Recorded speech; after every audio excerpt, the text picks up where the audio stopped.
with Phil stumbling drunkenly out of his bed, preparing in his head all the things he's wanted to be said. 90 minutes for Phil to fill with so much time to kill. He promised chill, but all he does instead is beg and shell. The stream's online and straight away begins to whine, but all is fine as long as chat's benign and doesn't step out of line. His content's immature for all to enjoy, like fresh manure, but I feel sure he ran through to feeling so insecure.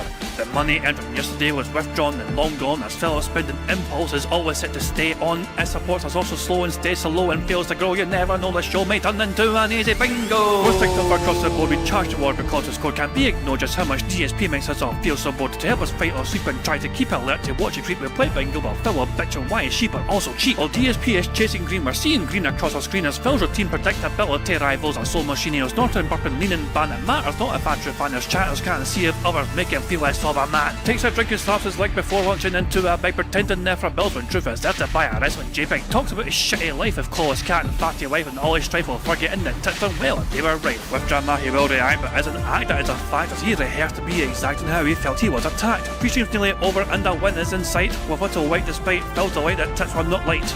We'll say alright, it is okay, and now it's time for Phil to play, but first he'll say that tits will help from being off the other day, and with those words we win again. It's never if but always when the game is won, and thanks to that we made it to the very end.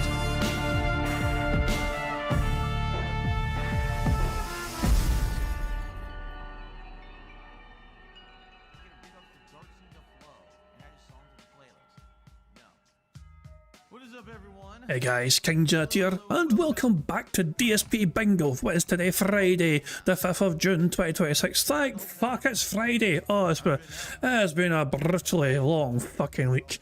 And I do have some bad news for you. It could be a very, very, very long, brutal bingo stream. Today is podcast day. So you know he's got a brand new game to play, you know, but the podcasts tend to be longer than, you know, normal morning shows, you know what I mean? So yeah, we might be in for a rough time. There's plenty of things I've had to talk about, such as the lack of support when he's playing gameplay streams, such as him making a new video, an edited video. Phil claims that he made it himself rather than fucking Lummox making it, you know, but I don't believe that. By Phil's own logic, he wouldn't have had the time to have made it yesterday with his full schedule and streaming day, you know. But he claims that he made an edited video yesterday. I don't believe it. Personally, I think it's just a lie. I think Lummox made it for him, but Lummox and or DSP are getting fed of everyone fucking saying that Lummox is editing for him, so now Phil's trying to imply that he made this one. So there we go. Yeah, and also the big news, of course, in the lol cow sphere of things anyway, Wings appears to have announced they're retiring effectively from being a lol cow or whatever. They're taking a step back, it seems, from creating any more content. Basically, things got enough. I think things got too much of them. They're saying they're done with it. They want to just take a, you know, it kind of feels like they're saying, okay, I need, if I can take a breather, you know what I mean, I need to take a time off. So yeah, I don't think Wings is gone. I can't see them just like fucking abandon us altogether, cause like what the fuck else they're gonna fucking do. But yeah, Wings appears to be taking a little hiatus for now. And of course the big question mark is, well, one, will Phil reference it? Of course he will.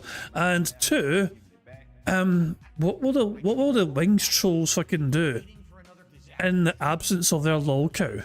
You know, will they perhaps turn their attentions towards a particular Phil Burnell and decide, you know what, we're gonna fuck with him for a while? Because if they do, then Phil's in for a rough time. Phil thinks that we are bad. The Wings detractors are notoriously fucking out there, you know. Like Phil doesn't fucking know what suffering is. You know, he thinks he's had it bad with us. Oh boy, he's had it easy with us. You know, but yeah, we'll soon see. I guess time will tell. But yeah, I hope you're all doing very well, guys. First things first here. I got made aware of Phil in the Wild, another Pokemon content creator. Has made a video. And I got a video lined up here actually, so yeah, so that's the first part of this video here. Phil's famous on Pokemon YouTube, link below, and also I'll provide you guys with it, but here it is. Pokemon bans reselling integrated cards. This is from somebody called Kyra. They made this earlier on today, and it already has like almost 20,000 views in 6 hours. In fact, if I refresh this fucking thing, it probably has close to that. Let's see. Okay. Hold on. 16k views. 16397. Okay, wait. So there we go. It's doing very well. So so yeah, here is some Phil in the wild. You know, where Phil being referenced by this Pokemon person, and yeah, partly the skits that assault. It's this whole big skit thing to do, but here it is. Is this thing on? Hey, good to have you back, Tim. How was prison? I mean, not great, but... You sure you're ready to do this? Yeah. There's a lot to catch up on. Oh yeah, I'm ready. Yep. All right, Tim, we are live in 3, 2... Are we rolling? Yes. Okay. Welcome back to the Poke News channel. My name is Tim. I am your local Poke News reporter, reporting for duty. For our first story of the night, we have a gaming streamer who goes by the name Dark Side Phil. It's a guy! Somebody who I've quite literally never heard of until right now. Who was... Lol, that's a relevant you are, Phil. This fucker has no clue who the fuck you are. That's a relevant you are these days, Phil. We're keeping you somewhat better relevant. Caught begging his viewers to donate money to his live streams on multiple occasions to watch him open a pack of Pokemon cards, to which he admits he knows nothing about. Darkside Phil, or DSP, was caught in 4K begging his viewers to donate him $100 to open a singular pack of Pokemon cards. So what's the proper method to do this? What is it? How do I do it? Let's open it. I love this thing here. I took umbrage with this, okay? Breaking DSP as a grifter. But I took umbrage with this because it's not exactly breaking fucking news, okay? Like, I'll have to wee comment down here saying that DSP as a grifter is as much breaking news as the Allies were in the Second World War. And also explained that his grand plan failed. He was convinced to open individual packs of $50 instead of $100. Said to say though, the greed is massively strong. So yeah.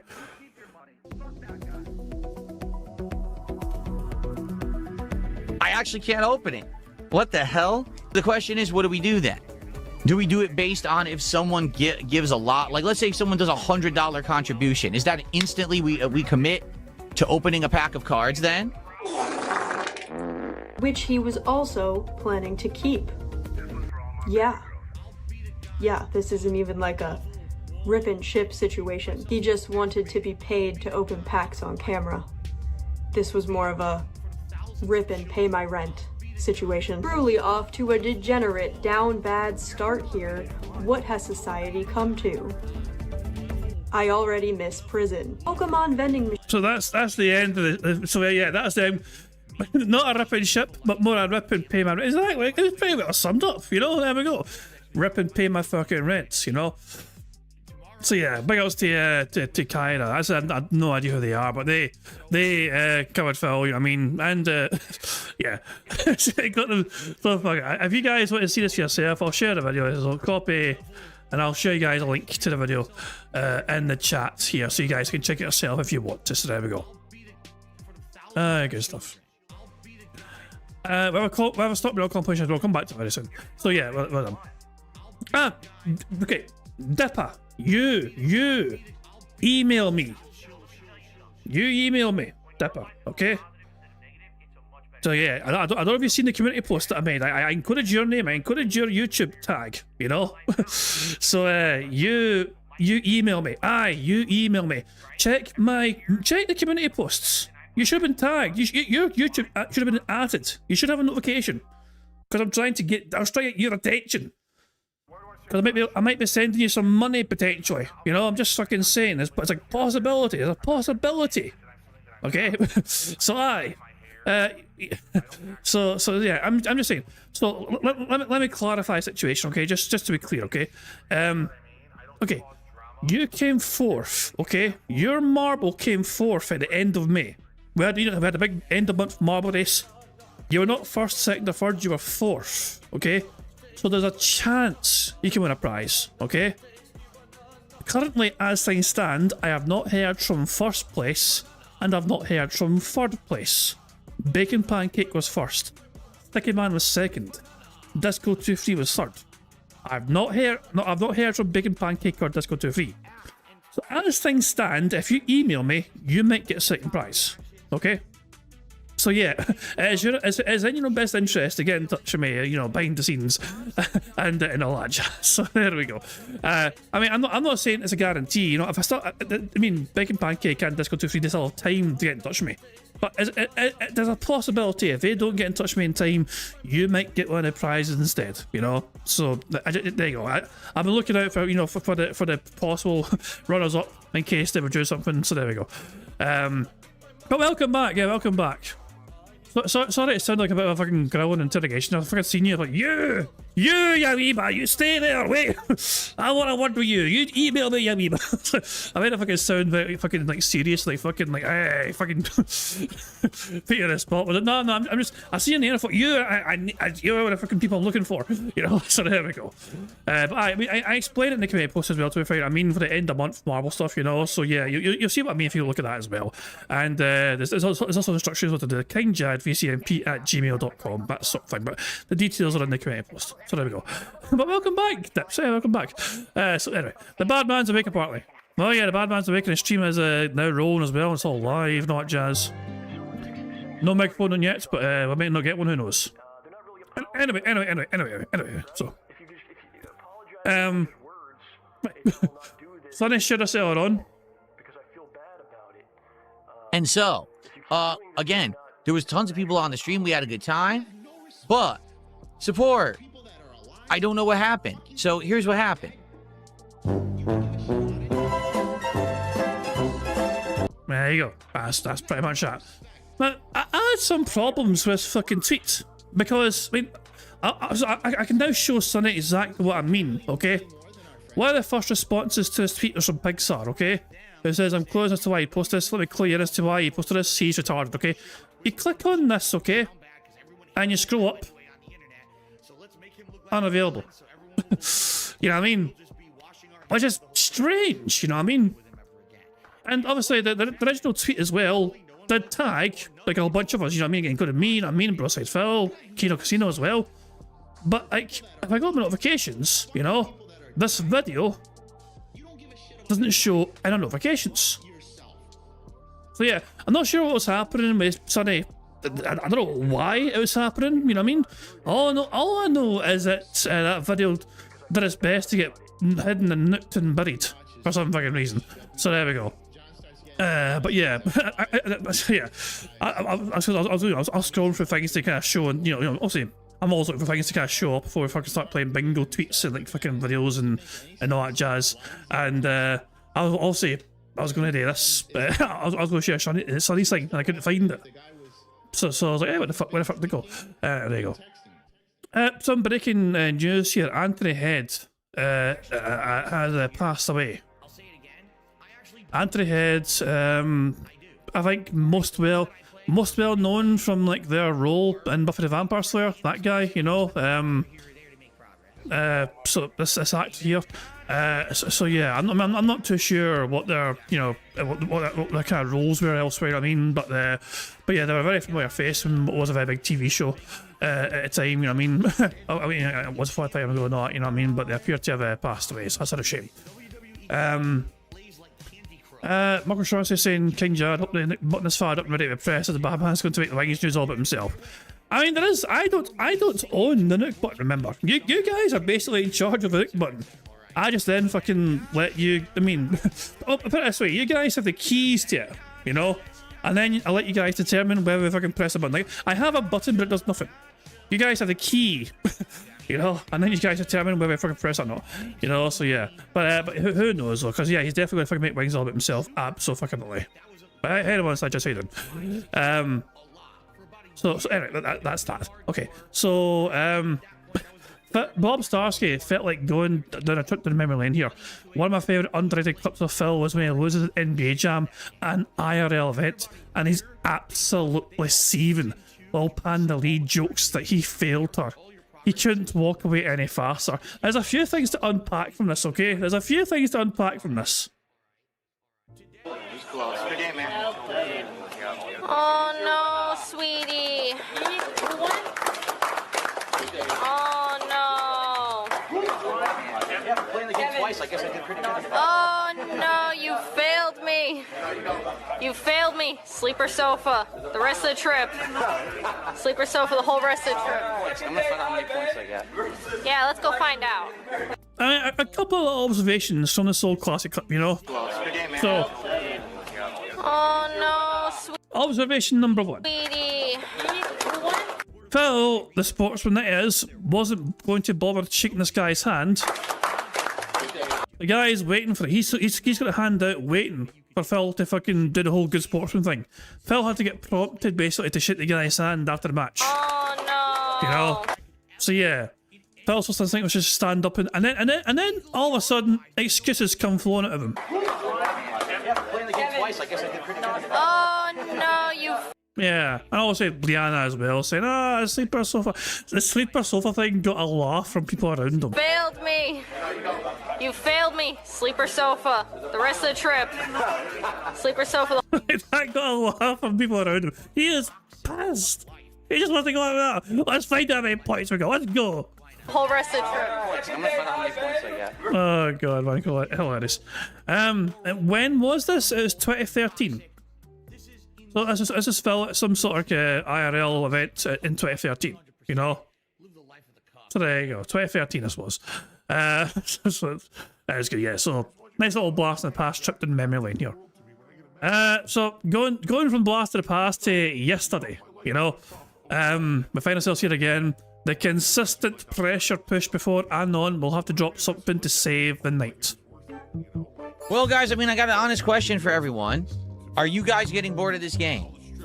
Seriously. I mean, I'm not. I like it, and I would like to keep going and unlocking new stuff and doing things. But we are now 45 minutes into the stream, and we have 2 people who contributed to the game. Everyone contributed before I even started playing the game again. This is the 3rd stream where everyone hangs out with me and supports the stream, and when I start playing a game, the support dries up. No one gives a shit about your gameplay, Phil. It's been like that for a long fucking time. And we have no one who's contributed for a pack. Keep in mind that previous streams have had up to 8 packs. This time we have 0. Fuck off! So what is going on? Previous streams have had 8 packs. He just naturally hinted it for $400. 50. just to be given to him right there. Fuck off. But you'll never guess, guys. 5 minutes later. This person says, let's keep this gameplay going and let's get some packs. All right, so I received a $50 contribution right now. It's a miracle. It's a whale, Mary. It's an absolute miracle. That whale. That was a super chat. By the way, that whale. That was John Nepper, who was in the last half hour or so. I think in the stream was one to save the situation. I think it was anyway. Or was that a day stream? That may be actually a day stream. I don't know. But yeah. Also, DSP forgot to pay his fake bills too. So yeah, this is an example of art imitating life. Oh, wait a minute. Oh, no. I forgot to pay my bills. Oh. I'll pay this one. So, 2 things. All we're going to do today, we're going to pay the bill of $250, and the rest we're going to save money so we can buy those new cards when they unpack at shop level 12. Okay? So, let's go. Even in video games, the bad man is not able to fucking pay his bills in a timely fucking manner.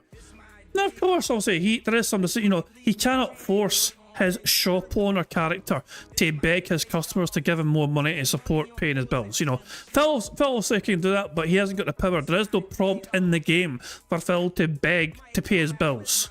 You know? So yeah, that is one thing this game is missing of. So this game is missing the prompt for the shop owner to beg every single customer if they can give a little bit extra just to help Phil, the shop owner, pay his bills. So yeah, art imitating life. Glorious stuff indeed. So there we go. The bad man's awake. Is he doing anything? Has he said anything yet? Okay, I'm kind of curious here. Is there nothing at all for the bad man? Hold on. So no microphone segment yet. Nothing at all. Okay. Well, we have a stock banal compilation for us to enjoy. I believe this covers the night stream from the day before. Yeah, this covers Pokemon Champions from the previous night. And it also covers a day stream from yesterday. And him playing Castlevania very poorly and not doing very well. So yeah. By the way, guys, before we start watching this video, I do have a question. I went and actually, I'm using the YouTube feature of the Q&A section here. We need a center square. We need a center square for today's bingo card. So I've asked you guys to suggest your best, your best options. So yeah. If you're going to answer, of course, make sure you use the Q&A feature. You should see it in the chat. It should be prompted in the chat's Q&A feature. Use that to answer, and I'll go for the best answers. Currently, the most likely answers are like wings talk. So there we go. So there we go. Yeah, if you have any suggestions or alternatives, feel free to submit it. Whatever, we can go through it, and then we can determine what's the best one to use for today. But in the meantime, here's the Stop Me Now compilation. Phil has the pignosis. He mind and brainwashes his viewers into contributing. Make a contribution tonight. Here we go. You ready? Woo! Woo! Okay, I'm indoctrinated. Sounds good. And it's the power of cultish groupthink mentality. I'm a cult leader. I think the pignosis works. Now, depending on how supportive the audience is, for every $50 contribution that I receive tonight, I will be opening up an additional pack of cards. So there is one opening minimum, no matter what. But the more supportive you are, the more packs will open.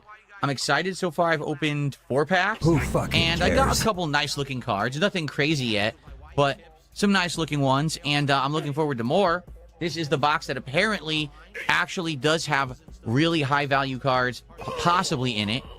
Which is why this is such a high-value box. Like, no lie, this thing is hundreds and hundreds of dollars. So, hopefully we'll get something good in the box, right? This reminds me of something. I seen a YouTube short earlier on. I don't know if it was prompted because of Phil, or whatever, or because I've been watching a couple of Pokemon channels, who are talking about DSP. But I found a short where there's a daughter and father going through like a Pokemon pack. And it's a kind of nice, wholesome moment. Let me see if I can find it for you guys. I'll try and find this wholesome moment before Phil ruins the wholesomeness by his natural state of being and existing. I found it. So hold on, here we go. Here we go. Yeah, this got recommended to me. Hang on, I'm music here. So, why does dad deserves father a year? It's just I don't know who the fuck what these are. This was randomly recommended to me, but yeah, this apparently was a very I know fuck all about Pokemon. Also, Pokemon cards, but she gets like fucking hyper and not because her pack apparently like some sort of insane god pack. So it's a nice wee moment for them to share together. Hello. Oh my god. What's that, honey? Oh my god. Oh my god. What? Sit down. Dad, this is a god pack. Well, good. Awesome. Oh my god. What? Gosh. Dad. All right, we're going to pause here for a minute. We'll be right back. Dad. All right, let's go through it. I'm shaking. Let's Stop. go through it. No. Okay. Oh my god. We're going to go through this. She's going to show what she has. So, what is this? This is an Eevee Master Ball. Okay. I'm gonna cry. Oh my god. All right, here we go. Oh my gosh, leave me on SIR. What's that? Oh my gosh. Is that a good one? Yes. All right, sweet. Oh my god. Oh my god. What's that one? Flareon SIR. Do we have that one? No, we don't have. Vaporeon SIR. I just know she's happy. Oh my god. Glaceon SIR. Oh my god. Oh. What's that one? Jolteon SIR. Espeon SIR. Is this all? This is the one we have. Oh, that's the one we have? Oh my gosh. And Dad. Wait. Dad. Oh my Is god. that a good one? Yes, this is the $1,600. Is it? Yeah! Woohoo! What a pack! What else? God. Is there some? Oh my god. What's that one? The Eevee SIR. Oh my Dad, we have gosh. like $3,000 sitting here. Woo-hoo-hoo-hoo-hoo. Oh my god. Yay! Oh my god. A $3,000 pack, apparently. I love how he also wasn't too sure about what the fuck they were exactly. And as soon as $3,000 gets mentioned, like the mother, I think, fucking pops her head through the fucking corner going, you say what now? But yeah, there you go. So that's nice. There's a nice little kind of wholesome moment there. There's a nice wholesome Pokemon card opening fucking pack thing. There we go. Just before fucking Phil bores us all by fucking demanding his audience give him money to open packs for him to keep and all that shit. in his hope in pursuit of him getting an expensive one. Phil's microphone goes on at 11:27:18. Okay, let's find that and then put him on pause. We'll see him on pause there. Should be fine. Here we go. Okay, hold on. So playback speed 1.5. There we go. Right. Okay, let's go back to the Stop Bill compilation and enjoy the rest of us, and we can prepare bingo. I absolutely rely on tips, and I can't get rid of them. I need them to do things daily, every week. You know what I mean? No, I mean, we're so far in Lego Batman, there's no reason to quit it now, but I seriously hope that future streams are going to do better than $6. You know what I mean? Like, it maybe chalk it up to it was just a random day with bad luck, and I don't know. It was very bizarre. Because like I said, previous streams, people have come by and said, yeah, Lego Batman, and they rallied, they supported well. So I have no clue what happened there. Let's go. Let's rally. Let's get another pack of Pokemon cards unlocked for the end of the stream right now before we start with the game. Let's go. Is who is gonna step up and say, hey, I want to see a pack of Pokemon cards so we can at least do 2 tonight. Let's go. Remember, it's for 10 subs, 5,000 kicks, $50 super chat or super sticker, or 17 memberships or a $50 tip. Let's go. Luxray. Luxray has very, very high attack. Incredibly high attack. Who fucking cares? Is someone being toxic? All right, let me get rid of this idiot. Thanks for showing me. Let me ban this idiot. Harassing someone for contributing to the stream. Get the fuck out. Okay. Banned. Gone. Forever. What is going on? People are showing like a loading. Why are you showing like a loading symbol? The stream isn't buffering, is it? It's not on my end. King Tut. So let's see. He's ghost type, but all he has is Shadow Ball.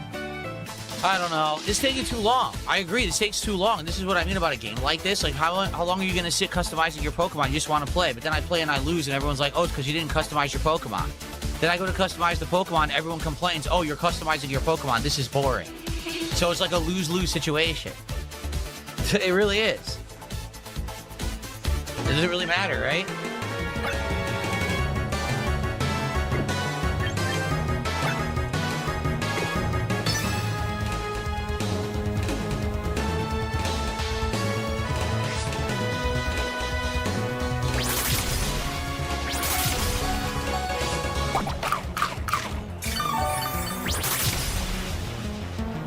Wow, amazing. What a great game. Had zero chance to do anything. So he spent an hour in the menus and then finally got to gameplay, and he still expects people to give him $50 to... Oh, what? Okay. Oh my god. Like, no wonder support fucking try. It's like, you're doing nothing for a whole fucking hour. Because right off the bat, I had the Pokemon with my weakness and insta-killed my fucking Charizard. Right? Like, wow. And then just so happened to have all of my weaknesses perfectly, so I couldn't do anything. Great gameplay. Honey Owl, just to be $4.20, says how to say your name in Irish like me. Your name is Phil is Eindom.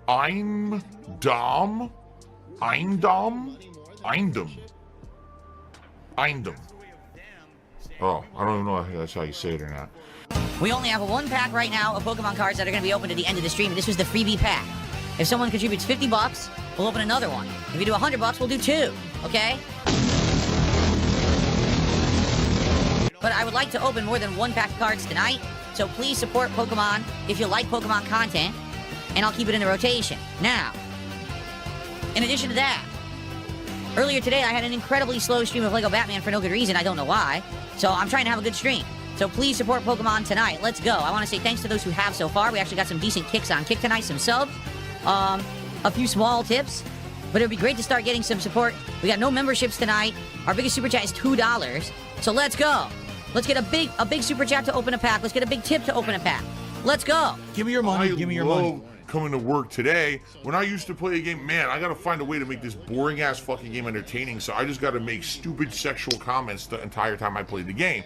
It was a chore. Now I actually get to enjoy what I do for a living. It's very different. I've just received a $100 tip. Why don't you back it up with a source? My source is that I made it the fuck up.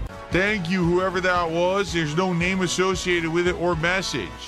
We just got this guy too. We just got Carvana, we got him again. We're getting the same cards over and over. Darn it. Like, I don't mind them being worthless as long as they're uniques, but we're getting the same cards, man. Again? Are you kidding me? Is it the same pack? Meloetta? It's the same pack. Meloetta again. What is going on here? This is getting ridiculous.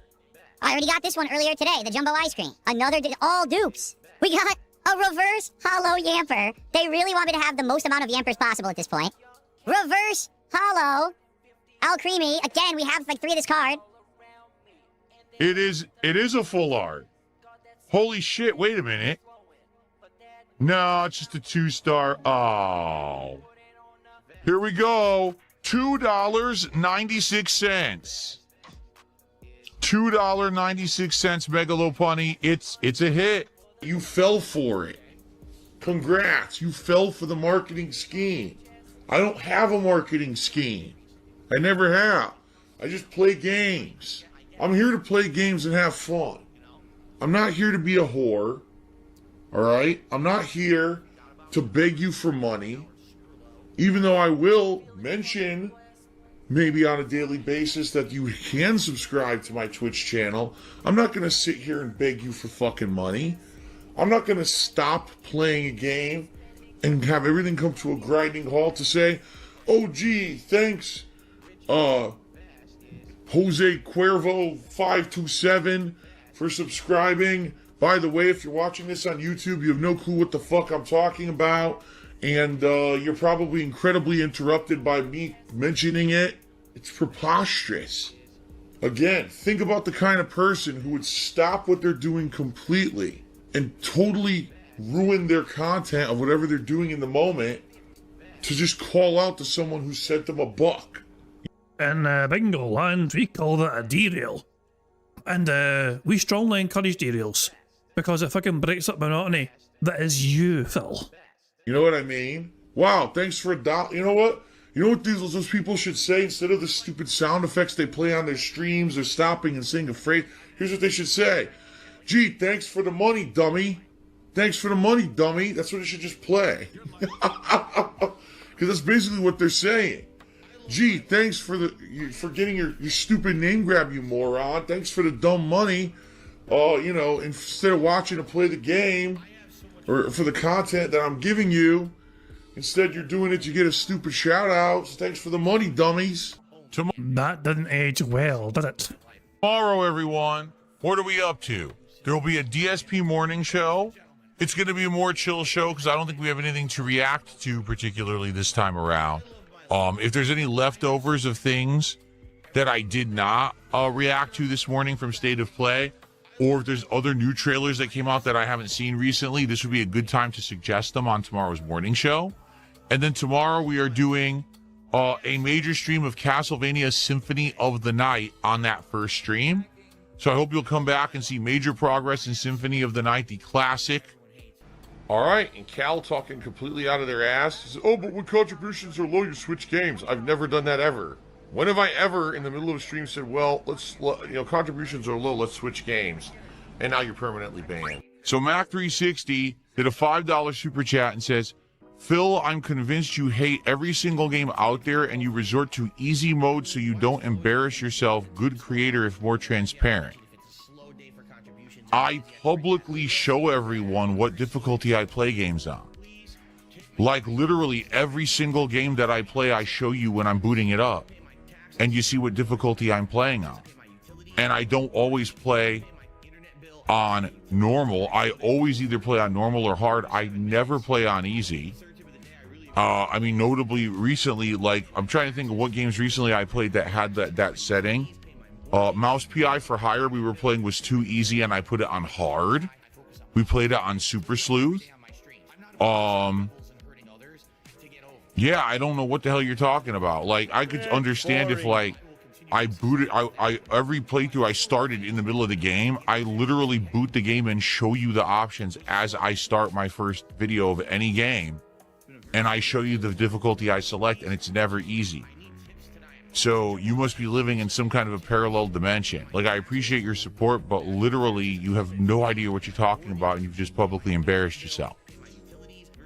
Sorry. Oh my God, he's drinking Hulk Hogan's piss.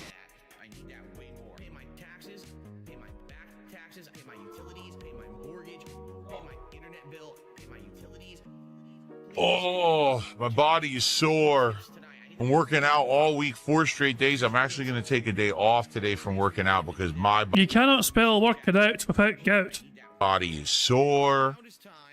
Sore.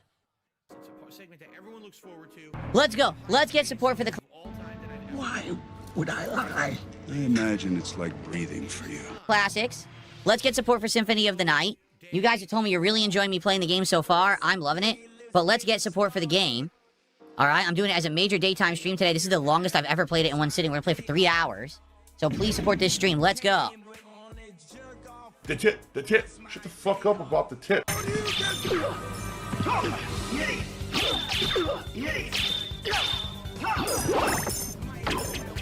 Wow, you can't beat him.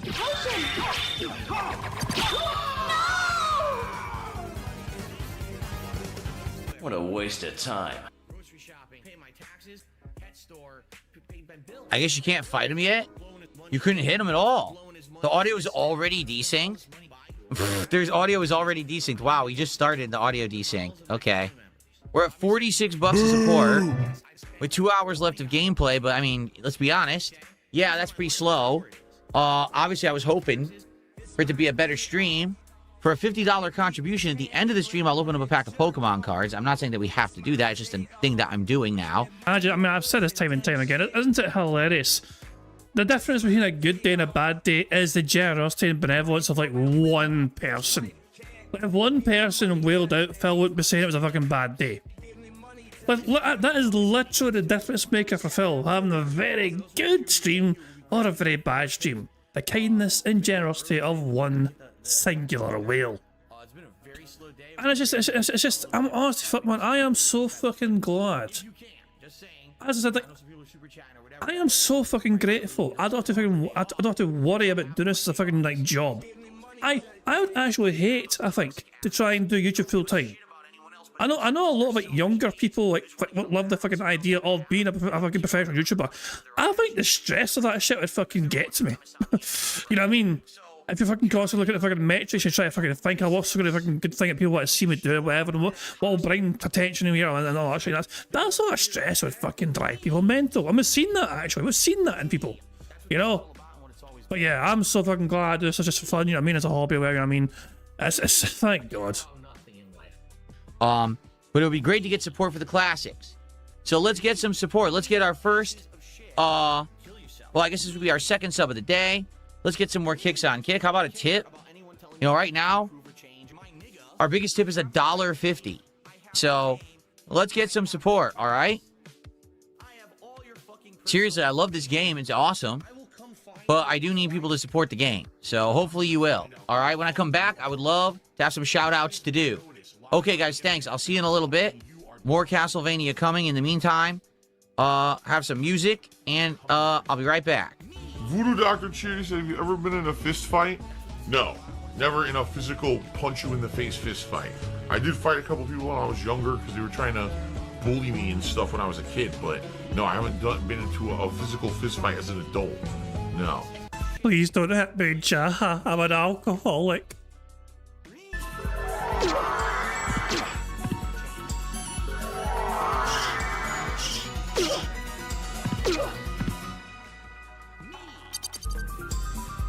I think I'm about to die. Then perish.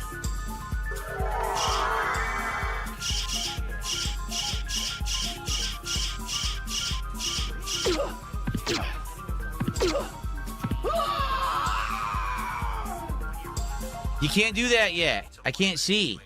$17 of support since I started playing the game. And I've been playing it for almost 2 hours. It seems like these days all my support is coming in during the podcast and morning shows. Like, I mean, look at you hyperfixating on things, Phil. Look at your hyperfixation on these little fucking minutiae details, you know?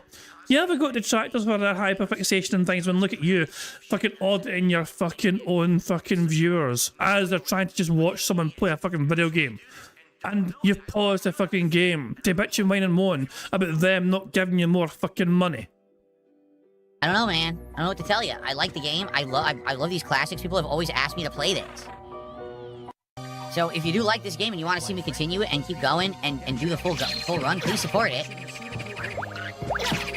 But I thought as long as attendance was high and engagement was good, then no, that was the support is like, you know, what about, I mean, the attendance is there, the engagement is there, so what's the big deal, bitch? Oh, Akuma Blade just did a 50-bit cheer. Says, I won't be scared of trolls knowing I give you money. I donated 20,000 Canadian dollars to your Patreon. So pay your taxes, take Kat on a nice vacation, and get her something nice for Christmas. Right now I'm deleting all my old messages here. Oh, God. Yup, and he says, joke, DSP get a job. Of course. Oh, God, we I remember knew it that. was fake. I remember that. Oh, my God. He genuinely thought it was real. He genuinely thought it was real. Oh, wait. Should we try and... I mean, I want to find the original of this. I want to find... Does the original of this exist anymore? Let's try and find it, shall we? Honey, I donated 20,000 Canadian dollars to your Patreon.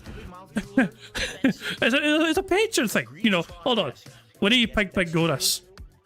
Where do you pig go this, son bitch? To see if I can find the source of this. Hold on. Oh no, let's get pig go here. 1,000 Canadian dollars.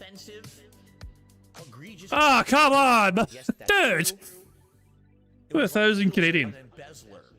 Ah, come on, dude. Fuck. I think we're out of luck here. I think we're out of luck. God damn it. I'm pretty sure it said 20,000 Canadian dollars. Knowing I give you money, I donated 20,000 Canadian dollars to your... Nah, I think we're fucked, you know. I think we're fucked. So yeah, I don't think this clip exists anymore in any capacity. I mean, it may exist on YouTube and by somebody else's channel, you know what I mean, as well, but nah. I don't think we're gonna find it in Pig Go, sadly. Patreon. So pay your taxes, take Kat on a nice vacation, and get her something nice for Christmas. Right now I'm deleting all my old messages here. Yup, and he says, joke, DSP get a job. Of course. We knew it was fake. This is one of the least supported streams I've done in a long time. Okay? Man, that was a lot of longs. That was 4 longs. He's trying to emphasize that he wants more money. I don't know why. I'm shocked. Like people are saying, I'm shocked that Soros has done better than this. We had 007 streams that did better than this. You wage quit that, son bitch. This game is a classic. All right. Please support it if you want to see me keep going. We're not even halfway through the game, and already there's no support for it. That's awful. All right. So please support the stream. If you have not, let's go. Let's get some super chats, memberships, kicks, subs, and tips right now. Who fucking Let's cares? go. Let's get support for the classic Symphony of the Night so I can keep it in the rotation and play it, all right? That was like the most defeated fucking rallying call you've ever heard. I mean, I saw this yesterday from Phil. I saw this yesterday from him. This pathetic rallying cry for support. He sounds so upset and distraught. And he's like half-heartedly waving his little fist trying to motivate. It's like there's no enthusiasm there whatsoever. There's no energy there. He was such a defeated individual. Trying to rally the fucking troops. I'm not gonna let you lie. I know you're lying. Fuck you, you toxic idiot. Oh, come on!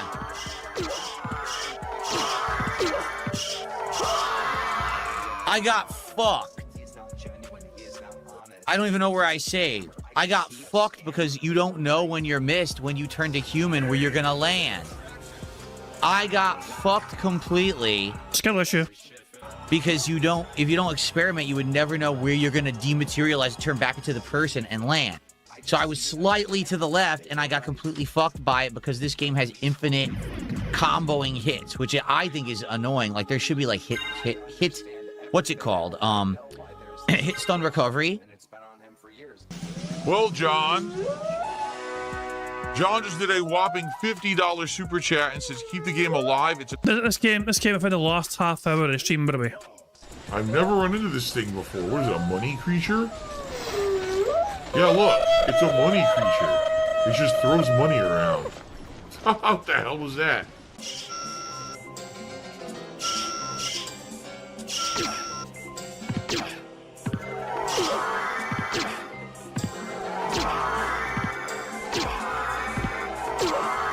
You're gonna die, Phil. This is stupid. Why did they make it like that? This is my one gripe with the game is infinite hit stun. If you ever make a mistake doing this stuff, you have to do it over again. Yeah, that's the premise of the game. You're meant to fucking not make the mistake. Do better. Be better. Or get punished for it, Phil. Because you can't recover from the hit. That's incredibly stupid. What? Skinner says I've only had 2 chicks. I hate to tell you I've been with more than 2 women in my life, dummy. Do you think that my ex-girlfriend, who I didn't start dating till, what was it, 2012, 2013, was my first girlfriend ever? Just because what you know has happened on the internet is all you know doesn't mean that's the only thing that's ever happened to me in my life. I wasn't born 10 years ago. Oh my god, some people are fucking ignorant. I wasn't born 10 years ago, stupid. Holy crap, you're a dummy. What a dum-dum. There are many, many, many things that happened to me in my life before I ever went on YouTube. I'm honestly not sure. It's hard to tell these days what's going to happen. I mean, same thing happened with Lego Batman. We were doing really good with Lego Batman for a while, and then that died down, and now it seems like Symphony of the Night, the same thing's happening. Which sucks, because we're not even halfway through the game. Like, Symphony of the Night is pretty long for a PS1 game. Right now, we're 7 hours in. Alright, guys, well, not a horrible stream or anything by any means, but I mean, let's be honest, it's really because John helped out so much, right? So thank you so much, John. I appreciate that. So, tonight. Hopefully, tonight will go well. Spoiler alert, it didn't really. Although Phil did magically end on $150 exactly, partially due to some fake tip shenanigans going on. So yeah. It has so far, but again, with the way that things have been going, oh, here we go. Let me fix this. I'm curious how tonight's going to go. So for those who aren't aware, tonight we are doing TCG Card Shop Simulator. Okay? Who fucking cares?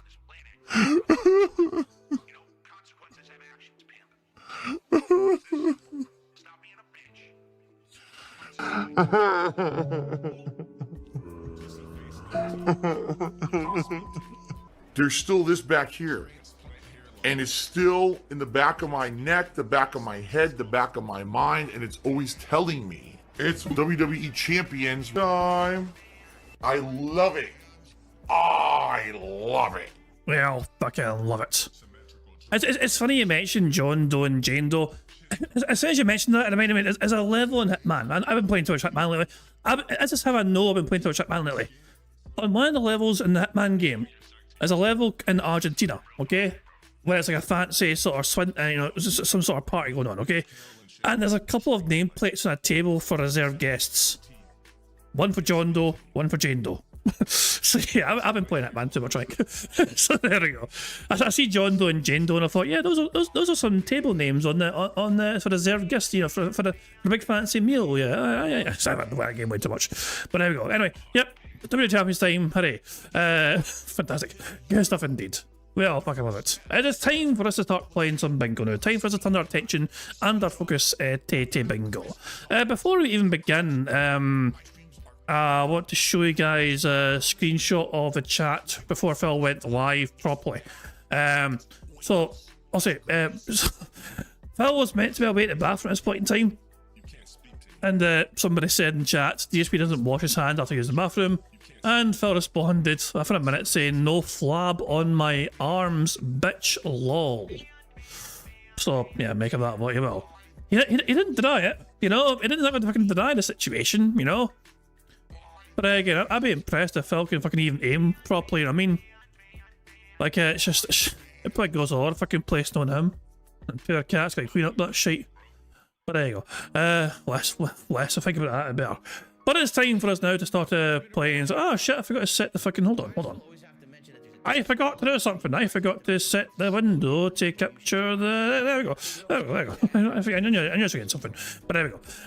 Right. We have free spaces carried over from yesterday, which is good. So we're starting with free spaces straight away from the get-go today. Our centre square today, thanks to you guys helping me decide, is going to be Nintendo Switch. Because apparently Phil is dedicating today's fucking podcast to rambling on about the Nintendo Switch. So there we go. So yeah, I need a number, and the first number... Before he asked it, Mark's like, here's my number, I'm locking it in now. I didn't get a chance to ask for it. Mark's like, here's my number. You're going to use this number. I'm not going to wait for you to ask for a number. I'm going to in here early. Use it or else. So here we go. I'm going to use Mark's number since I'm so eager to try and get ahead of everyone else. So fuck it, there we go. We need Phil to say and do the following on today's bingo stream. We need Phil to be all toxic. That's fucking easy. Him saying necessarily, him touching his face, him flailing his arms, and him being all clown mod. The second row is Phil saying it wrong, him doing a wire or T-pose, him displaying some usual jealousy, him saying experiment, and him doing some scat talk. The third row is Phil saying here's a thing or here's a deal. Members, Nintendo Switch, kick, and him touching his eye. The fourth row is Phil saying FYI, him talking about his RGBs or messing with his RGBs, him saying friend, you fucking friend. Fuck you and your friends. Well, it's no wonder you don't have any friends. Him saying Q&A or doing Q&A and fine, and him discussing the weather. The fifth and final row is Phil saying positive community, him repeating the same point constantly, him giving a turbo nose and goes no, and finally him saying interesting. So there we go. That is the bingo card we have for today's stream. Now of course there's a variety of ways we can get free spaces to help us on our way to a full house bingo card. For example, for every 10 sips, snorts or burps that Phil commits, we get a free space. For every 3 minutes and 20 seconds of Phil begs, we also get a free space. If Jay showed up to Phil streaming, Phil says hi to Jay, not only do we get a free space for that, but it's a bit of free space we get to enjoy this animation. Squeak, squeak, a free space. As Satan shows up to Phil's stream, and Phil says hi to his bestest buddy in the whole wide world, Satan. Not only do we get a free space for that, but to celebrate that free space we get to enjoy this animation. What's up, Satan? Good to see ya. So Phil is in charge of some ways we can get free spaces, but you guys are also in charge of ways we can get free spaces too. For example, for every 5 new REU members we have to bingo streams, we get a free space. For every 5 super chats of any level, we get a free space for that as well. For every £5 in tips received, we get a free space. There's also the possibility of a nook or button option being done, and of course if that happens, we'll let you guys decide whether we count it as a nook or 5 free spaces, or even a fucking nook in reserve if it happens early. But yeah, in my opinion, the best way for you guys to help us get free spaces is just to like the stream. 25 likes gets us 1 free space, which we already have, so thank you very much for that, guys. We've got a 4 free space of the bingo already, because you guys have already streamed 25 plus times. 50 likes on the bingo stream gets us 2 more free spaces, 75 likes gets us 3 free spaces, and 100 likes on the bingo stream will get an additional 4 free spaces, and every time we get a free space courtesy you guys liking the stream, we get to roar ourselves with a little animation, and I think today should be all about bananas. I need banana, tasty banana, put banana in my mouth, squeeze the peel, it comes in this. Thanks, Jasper. Good stuff indeed. So there we are. You guys are in charge of some ways we can get free spaces, but the rest is controllable Phil and his bizarre body functions as well, so I'm begging like the little bitch that he is. So there we are. There are some more things to cover, of course, but I'm going to let AI marble Phil, but I'll price point it all for us right now, so take it away. Yeah, weird looking prick. Hello, AI Phil here in the digital flesh for Bingo Baddies Marbles game. By entering the exclamation point marbles in chat, or scroll down the description in the video to get the link to enter. At the end of each month, a first, second, and third prize winner will win a cash prize. Now, if we get a full house on the bingo card, marbles will run to determine a winner for that day, and will win a prize on the wheel, which could be used for future games. It's just that easy. There you go, good stuff indeed. Current prize winners. Okay, there's a couple of prize winners so far. Your Yorkshire Walker has a Scottish Soundboard pass, and also Jim R6 has a marble ticket as well. So if Jim R6 wants to use a marble ticket, all they got to do is just request a marble race to happen whenever they want. We'll immediately pause the bingo, and we'll go to marbles and have a marble race. And also Yorkshire Walker can also as well just request a Scottish soundboard button to be pressed whenever they want to as well. So there we go, stuff indeed. So yeah, that's the current prize winners. If you want a chance to win one of these prizes, I'll say first of all, make sure you have your own comment locked in and secured on that community post. Your marble will be added, and if your marble wins when we get a full house, then yes, we'll spin the wheel and you can win one of these prizes. Other prizes include a Scottish soundboard pass, intro shout out, marble ticket, or a full house ticket as well, where you can actually have the power to declare a full house whenever you damn well please. So there you go. But you've got to win it as the old saying goes. Yeah, I wasn't sure if you're Yorkshire Walker, what's a soundboard? Hello there. There you go. Ewan McGregor is greeting you to the stream. There you go. Oh yeah. So I think I've covered all the bases. You know what I mean? There's only one. I mean, I don't think I've forgotten anything. I think we're good here. Got the free spaces and went through the thing. Got 4 free spaces. Everything else as well. Not just So yeah. We're going to start off with microphone only at first for Phil, and then he goes, it turns the camera on like freaking 10 minutes or something. But yeah, there's only one thing left to do before I start playing bingo today, and that is for us to press the random Scottish soundboard button to send us off into battle once more. Oh, shut the fuck up! Okay. But Mucky is streaming right now, so Mucky was streaming, they're playing some games, they were playing the Flippy game, but they're going to play other games as well. Broadside Phil was streaming as well, I noticed. I mean, plenty of, you guys are spoiled for choice, you know. Feel free to dip in here and dip in there as well. Feel free if you can pop into streams, because the tractors are doing everything everywhere right now, I mean, so yeah. So pop in streams, whatever, say hi to Mucky if you want, say hi to Broadside Phil, say hi to other people as well. You know, make sure they're okay, whatever. And also, if you want to as well, come back to bingo and then stick around for some bingo shenanigans and antics. But yeah, it's time for us to start playing bingo. Good luck, everybody. Here we fucking go. Good morning, everybody. Hello, and welcome to the stream. We are going to start shortly. I'm actually just completing setup. I had to get a lot of stuff together for today's show, because today we're doing a big retrospective show on 1 year with the Switch 2 console.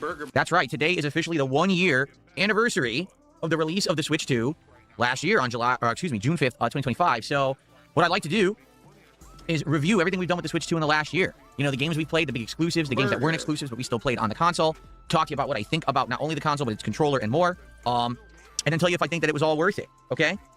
So, this should be a fun Level 1 podcast going down memory lane and recapping the Switch 2 in the last year. But also, if you guys haven't heard, Wings of Redemption has quit the internet and left a goodbye message to everybody yesterday. We're going to be reviewing that today as well. So we're going to have a loaded podcast full of news, retrospectives, and more. And then it's going to be the premiere. That's right, a game premiere of the 7th Guest remake. This game has actually been remade for modern audiences with better graphics and all kinds of stuff. So this should be a pretty interesting morning on the Level 1 podcast that I hope that you guys will join me for. It should be a good one. Okay, thank you guys for being here. And I'll be back in just a minute. In fact, I'm just going to run and finish up, use the restroom here, and then we're going to begin. Okay, so sit back and relax, everyone.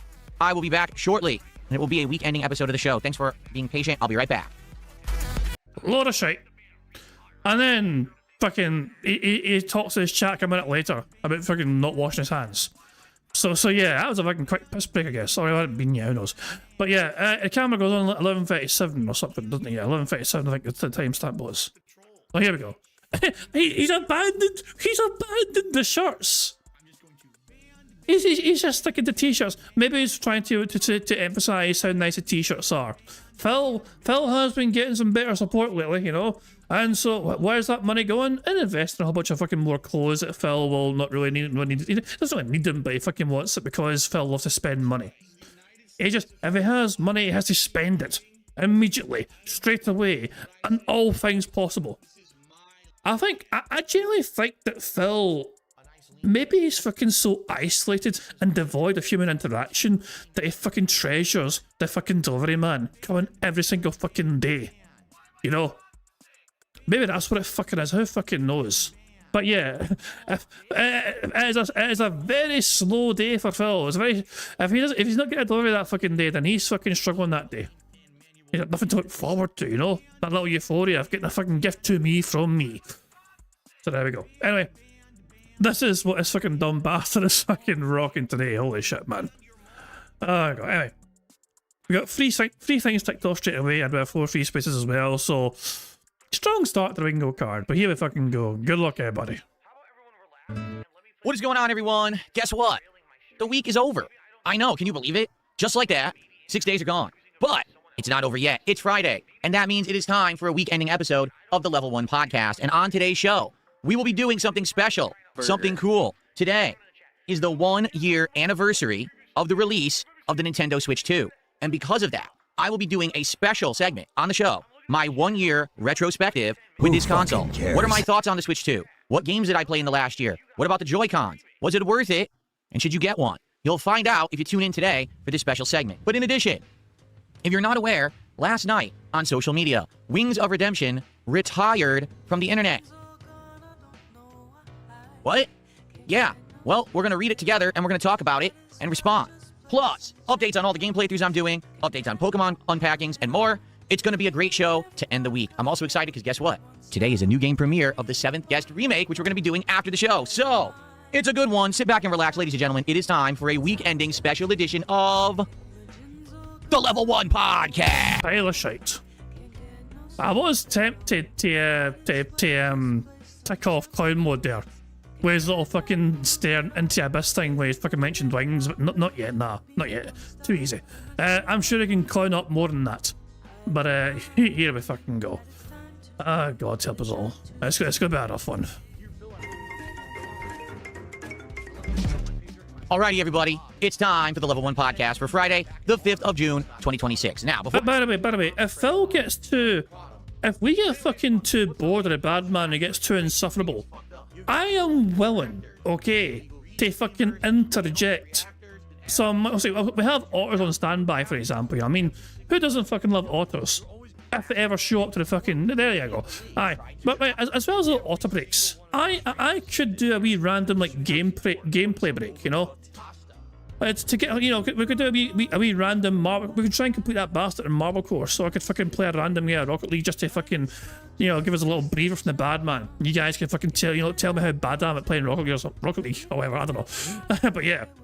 As I said though, if a bad man gets so insufferably fucking annoying to fucking deal with today, we can definitely fucking take a little breather from the bad man and just do something else to give ourselves a wee fucking time out from the guy, you know? So yeah. So it could be a long one today. It could be a long one, you know what I mean? But we shouldn't have to suffer because of that. No, at least not too bad, hopefully.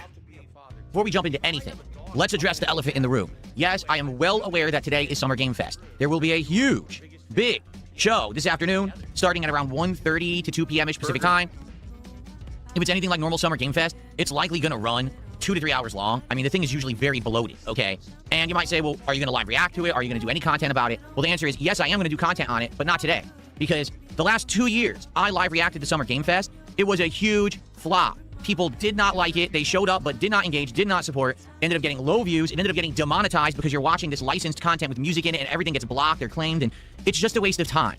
So instead of live reacting to Summer Game Fest and literally wasting my entire stream, we're going to do a fun podcast. We're going to play some 7th Guest remake. And then this coming Sunday, when I come back from my break, then I will react to the things that you guys have chosen for me to look at for Summer Game Fest. I mean, this worked very, very well when we did it with the State of Play with the Sony presentation earlier this week.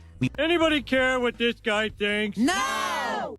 Waited the next day. You all recommended stuff. I watched all these trailers and it ended up being a big hit. Everyone liked it. So that is exactly what we're going to do with Summer Game Fest. Now, I'm also well aware that on Sunday, Xbox is doing a show as well. So same deal here, where when that's going on, you guys recommend things to watch, and I'll be live reacting to them on the podcast either Sunday or maybe the morning show Monday. And that way, I'll be able to do all of my reactions. We'll isolate them into my morning content, and we'll still be able to do gameplay streams. I'm just not willing to sacrifice gameplay streams for streams that are going to do poorly or get demonetized. It just doesn't make sense. Says the guy who's going to dedicate some sort of stream to fucking do some drama content. But you're asking your audience to fucking give you some fresh drama content to do so you can break up the gameplay. So, good morning, everyone, and I hope you're all doing well. Welcome to the week-ending episode of the podcast. I'm excited for today. You know, a year with a new console. It's been a pretty interesting run, to say the least. And today I'm going to give you my take on what I thought about Switch 2 after having it and playing on it the entirety of the year. Plus, we got to talk about wings and a lot more stuff, right? So, good stuff. How is everyone this morning? Let's see who's here and what's going on. Let's do some shout-outs. We'll start off today. Say good morning. Say thank you to the first contributor, and then we'll get right into it. So, on the YouTube side, we got F for Fake, Jaden, Dark Lady God, AFC Marco, Sammy the Cat, Chief Wiggum. Let's see, AR, Dr. Cobalt Lightning, Juicy Thug Shaker. Okay. Celt, how you doing? No, Celt, I do not have any kind of a public Discord or anything like that. Mr. Maguzai, Dr. How are you? Sinful Rhapsody, Toasty, what's up? John, good morning. Good to see you. Robust Tangy, okay. Actually, that looks like it's going to be a troll, so just get rid of him. Assassin Gamer 007, Big Mac, Crow, how are Wait. What do you mean that looks like it's going to be a troll? A robust tangy. That looks like... Wait, he banned him for saying, I hope your Pride Month has been fabulous so far. Wait, you guys can see it. So that is the only message I can see here that Phil saw that robust tangy's here, and then he sees his fucking chat message. I hope your Pride Month has been fabulous so far. That looks like it's going to be a troll. Begone! How dare you fucking show that rainbow flag on my content? I am no longer a proud ally. Jesus Christ, man. Oh, that is... what else? What else is there? What other evidence is there that robust tangy could be a troll? I'm looking, Phil. I'm looking in your chat. I'm looking for YouTube chat messages. What has robust tangy said? The only message I can see from them in the last few minutes was them wishing Phil, I hope that their Pride Month has been fabulous so far. And Phil took such umbrage with that message, banned him. Mr. Magoo's Eye Doctor, how are you? Sinful Rhapsody, Toasty, what's up? John, good morning. Good to see you. Robust Hangy, okay. Actually, that looks like it's going to be a troll, so just get rid of him. Assassin Gamer 007, Big Mac, Crow, how are you? Gabriel, good morning. What's up, everybody? To all the regulars just coming in, how you doing? On the kick side, we've got Maestro David, Eliza Pancakes, Bizarre Pronunciation, Toasty Chestnuts, Asthma Goal, Most Tasteless. Who else do we got? Spoons. Zanzibar now. The Denim Banana Handcart. Now we're talking. How y'all doing this morning? I hope you're doing well. What's up, everybody? Good morning, Copium, I see. And welcome to the show. First shout out of the day goes to Musty Squatch, who did a $2 super chat before the show even started and said, hello, Phil. Well, what's up, Musty Squatch? I don't know if you're still there. I don't see you typing in the chat. Speaking of like things up, so yeah, guys. So after bingo yesterday, okay, after bingo was all said and done yesterday, I went and done some Hitman gameplay for members only. During that member only Hitman stream, Nathan Coley popped their membership message, and they said thank you to whoever keeps donating memberships. You know. So whoever keeps, obviously, I mean, there's the usual suspects, obviously. I mean, so see, it could be Sunny, it could be Sideways Welsh. You know what I mean? There's other people as well. You know what I mean? Navy Vet Life as well. But you know, but whoever it was, I'll say Nathan Coley is very thankful. You know, but I'm going to count that. I completely forgot. I'm counting that as 1 of 5. For every 5 new Arena members we get a free space, that counts as 1. Because it happened during the Hitman stream. You know, so yeah, I'm counting that. Okay, so yeah. So 4 more new Arena memberships we get a free space, okay? So I completely forgot about that, you know what I mean? But I can't just... him saying that reminded me of that, so for some reason, but there you go. But thank you so much. Oop, I spelled it wrong. There we go. For our first contribution of the day.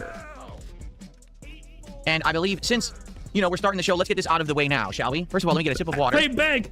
Time bag! Go on, Phil, get in there! Let's talk about how things went this week with everything that we're doing. Okay, we're at the end of the week, and what are the results? So what playthroughs are we still doing? Lego Batman Legacy of the Dark Knight, where we only have chapters 5 and 6 left, and what people are telling me is that those chapters are short, so 1 to 2 more streams, and we're actually going to complete Lego Batman. I thought it was going to be a beg. It sounded like he was gearing up for a beg, but instead it's some sort of recap of how the week went. But, is it... I'm trying to think here. Do we count this as a beg? So far we can, I think. I don't know. Come the fuck in and fuck the fuck off. Oh, thank you. So Sonny has popped their 32-month bingo Barry membership message saying, oh, I got a new message, only took 3 months. Better late than never, there you go. But there you go. Cheers, Sonny, for that, very kind of you indeed. 32 months, man. Jesus Christ, man. It's not a long fucking time, but it is greatly appreciated. Maybe I should look into like fucking doing something for like fucking the longer member streaks, you know what I mean? It feels weird to think, you know, but the inflatable fucking crown fits for everyone, you know what I mean? And plus I've still got the fucking soundboard button for it, you know? Fucking inflatable fucking crown! It doesn't fucking love having an inflatable fucking crown. And how are you meant to fucking improve on a fucking inflatable fucking crown? You just can't. It's the best crown out there. Man, okay? Castlevania Symphony of the Night. Well, we're just about to hit the halfway point of the game. We're about to get to the point where the castle flips, and then we get into the second half where apparently the game gets a lot more difficult. Okay. Pokemon Champions. We've done a couple streams of this game, and so far I really like it. The first stream was just kind of messing around and trying to learn the basics. The second stream was getting more serious, balancing my team, actually building them with, you know, movesets that make sense and that you can actually win with. And I'm on a 7-win streak and continuing. So when I play again, we resume that streak. That's going to be fun.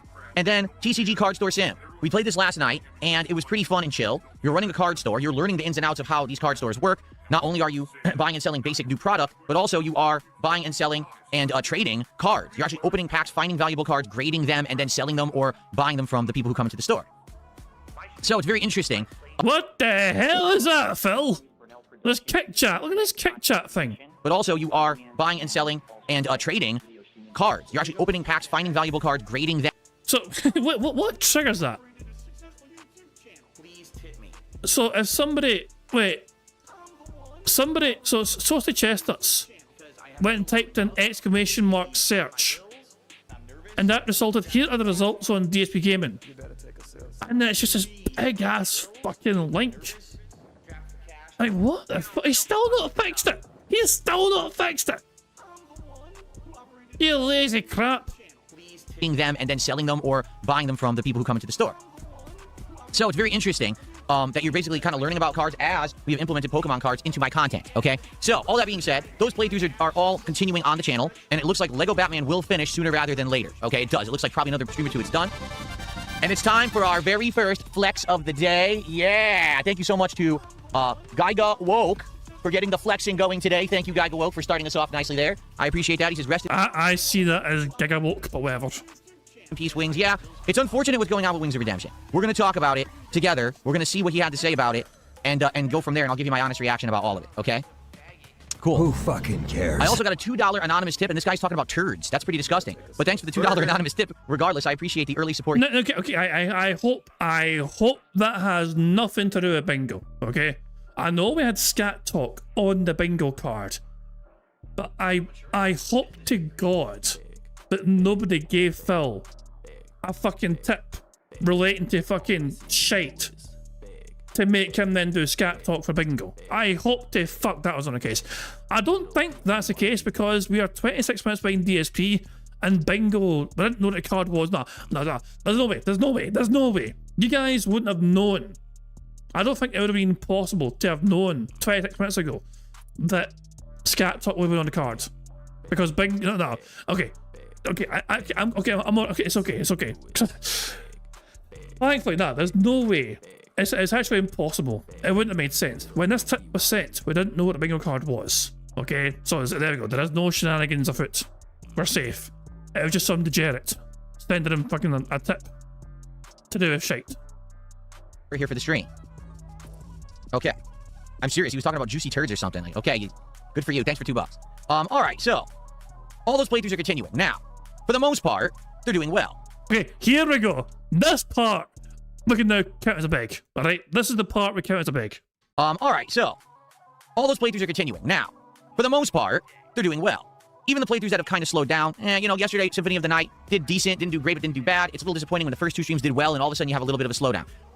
Lego Batman, that last stream did not do well. So I don't know if Lego Batman has just petered out and people don't care about it anymore, or maybe it was just a one-off stream. But the thing is, we're so far in, we're going to beat it.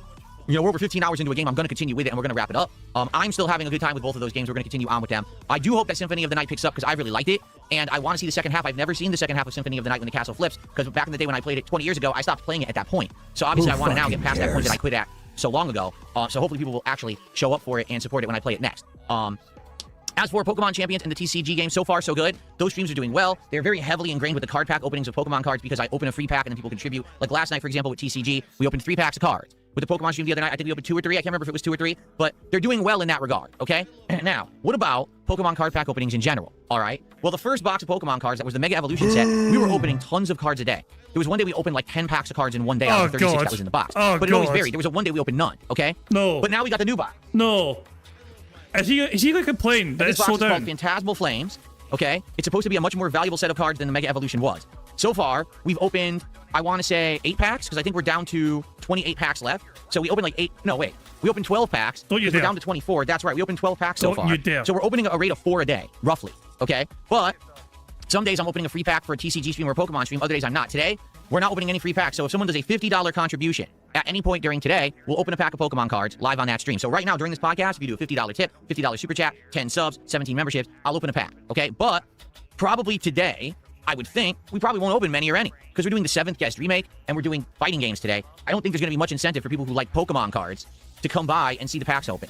I'm just saying, more than likely, we'll come back to this on a day when we're either playing Pokemon Champions or the TCG card game, and then we'll get back into it. But never say never. There's some days I thought we wouldn't open any, and then we did. So if you're interested, for a $50 contribution, whether it's a tip, super chat, you know, subs, kicks, whatever it is, we'll open a pack of cards. However, I do have something to say. Okay, I do. This is kind of important. We've now opened 12 packs of the Phantasmal Flames. Okay? Look at there. I'm starting to suspect something may be up. I'm serious. Since the day I got the box 3 days ago, people were like, this may be a reseal pack. You might say, what? Yeah, people are saying it may be a resealed box. And judging by the pulls that we've had in the first 12 packs that I've opened, I haven't really gotten anything. We got 2 versions of EX Lopunny, one of which is like 60 cents and one is like $3 or $4. And then we got some EX Penguin that's worth like $3. And that's actually it. Like, So you were warned about this, Phil, the day you got it. Like, I can show you. It happened. You were told immediately. When you showed off your fucking Pokemon box arriving and you're so pleased as fucking punch about it, you know? You were told immediately by somebody in your comment section, not even trolling, dude, this is 100% a reseal. Did you respond to them? Did you reply to them? No, you seem to have ignored them. But you were told immediately. Now, if this is the case, then it's fucking hilarious that Phil spent $450+ for no viable Pokemon cards whatsoever, not even fucking anything remotely viable. But then again, that's not the point of why Phil has got these Pokemon cards. Phil hasn't got his Pokemon cards fucking thinking he's got a good chance of fucking getting a really fucking expensive card that fucking could fund some incredible fucking thing for his life. No. The whole premise, the whole point of Phil having these Pokemon cards is to fucking fleece the dents. It is not to try and get a good card, it is to try and squeeze money out of his audience more and more and more to get them to pay up front for him to open these packs. That is where the real value is there. He doesn't. I don't think. Why would Phil care if there's not a lot of value to his fucking Pokemon cards? As long as his fucking audience is still fucking paying $50 fucking per pack opening in one fell go.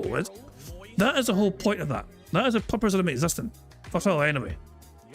If we didn't get any real full art cards, we haven't gotten any real pulls of any significance at all, and we're a third of the way through the box. So either I have had incredibly bad luck pulling the order of the packs, or something might be up. And I'm wondering if this is a bad thing that's going on, that people are buying these cards off a reseller's market, and these resellers have found a way to make it look like the boxes are sealed, but actually they've gone in there and somehow, you know, what people have suspected is that what they do is they open the box and they weigh the packs, and the packs that are slightly heavier have a high chance to have a chase card in it, so they just remove the packs that have slightly more weight, and they replace them with packs that have less weight, and then they find a way to reseal it to make it look like it was never open, and then they sell you that box, and basically you got a box of duds. Could it be? I mean, it's a possibility that, yes, this is a scam box, but we don't know that because there's still 24 packs left in there, so it could literally just be bad luck, okay? So, I don't know. Maybe not. Maybe it's all bullshit. It could be complete, like someone just said, it's all fear-mongering. Mr. Spokesman, or no, Mr. 5 Pokemon says it's all bullshit. It's all just fear-mongering. It actually doesn't exist. So, who knows, right? We don't know if it's true or not. We won't know until we get further into this box. So, let's see what happens. Today, if we get contributions, I'd love to open more packs, but I'm not going to be bringing it up constantly because there's really no point. So Spoon says, the normal rate is about 3 illustration rares per box and 1 SR. So you mean 3 full arts, illustration rares. What is an SR? Okay, let me ask you this. When you're saying illustration rare, that's the 1-star gold, correct? And the SR would be 2-star gold? Is that what you're saying? Because here's the truth. That first box Mega Evolution, I didn't get any 2-star golds. A good question here by Kulop's asking, would I take the bet that he has weighed the packs? I mean, I think he would have if he could have, but cat broke the scales. I got 1-star golds in that full. It was the Mega Venusaur EX. That's the one that was worth $13. But that's it. I never got like a 2-star gold in that box. You know?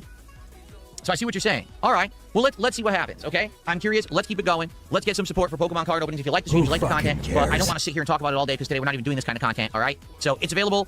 Let me know if you want it. Let's continue. Okay. All right. Who fucking cares? So, that's that. Now, 7th Guest Remake starts today. For those who don't know, 7th Guest was a game that came out in the early 90s. I want to say it was like 1993. It was a PC exclusive game. It was also on the 3DO. It is a point-and-click adventure puzzle game. It's set inside of a mansion. Supposedly, it's like a murder mystery with ghosts. I don't know much else about it because I never played it. This is my first experience with the game, and I'm actually excited to play it with all of you today. Hopefully, it's entertaining and fun and something different. Is it going to do huge numbers? Probably not. It's an old game. But it's remade in HD, you know, has full HD graphics, upscaled scanning of the FMV and everything. It should be pretty fun, and certainly, it should be something different. It's not the kind of game that I play rarely at all would I ever touch this kind of game. I hope it does well. If it does well, I'm going to keep it in the rotation. We're going to actually do the whole game, but I don't know how well it's going to do. This may be a one-off. It very well could be we play it once and no one likes it, and then we're like, oh, crap. So hopefully you guys will stick around after the podcast for that. It's going to be something different for sure, and I'm excited for it. I hope that you will at least give it a chance, okay?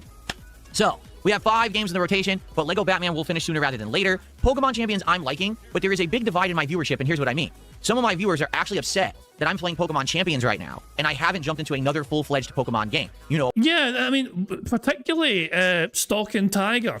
Stalking Tiger has basically said, look, this is not a real fucking game. You should be playing Pokemon Diamond instead. And they're basically withholding their fucking contributions, effectively, until you fucking start playing a proper Pokemon game.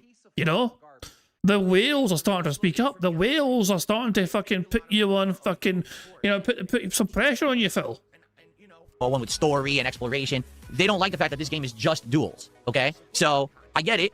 People are upset because I'm doing a game that's really not a full-fledged Pokemon game. But there are people who like it. There are people who are enjoying it, and I want to give it a chance. I don't want to just say, hey, because it's different, we don't do it, you know? And there are people who did show up to the streams and are enjoying them and supporting them. Let's try it again next week. As long as people keep showing up for it, then I think that we should keep doing it. Now, I feel that perhaps it will be a week next week where the Pokemon Champions dies out. And if that's the case, that's okay. But then we'll have to make the decision. Do you guys want me to start with Shining Pearl and Brilliant Diamond? Or should we give Pokemon a rest for a bit? I mean, we have been playing Pokemon literally non-stop now since the fall. When I started Pokemon Legends ZA back in like September, and we played that through January with its DLC, then we gave it a little break, then we went to Pokemon Fire Red, and now we're playing Pokemon Champions. So are we Pokemon'd out? Or is it good? Should I start, you know, Shining Pearl or Brilliant Diamond? And if I do, which one?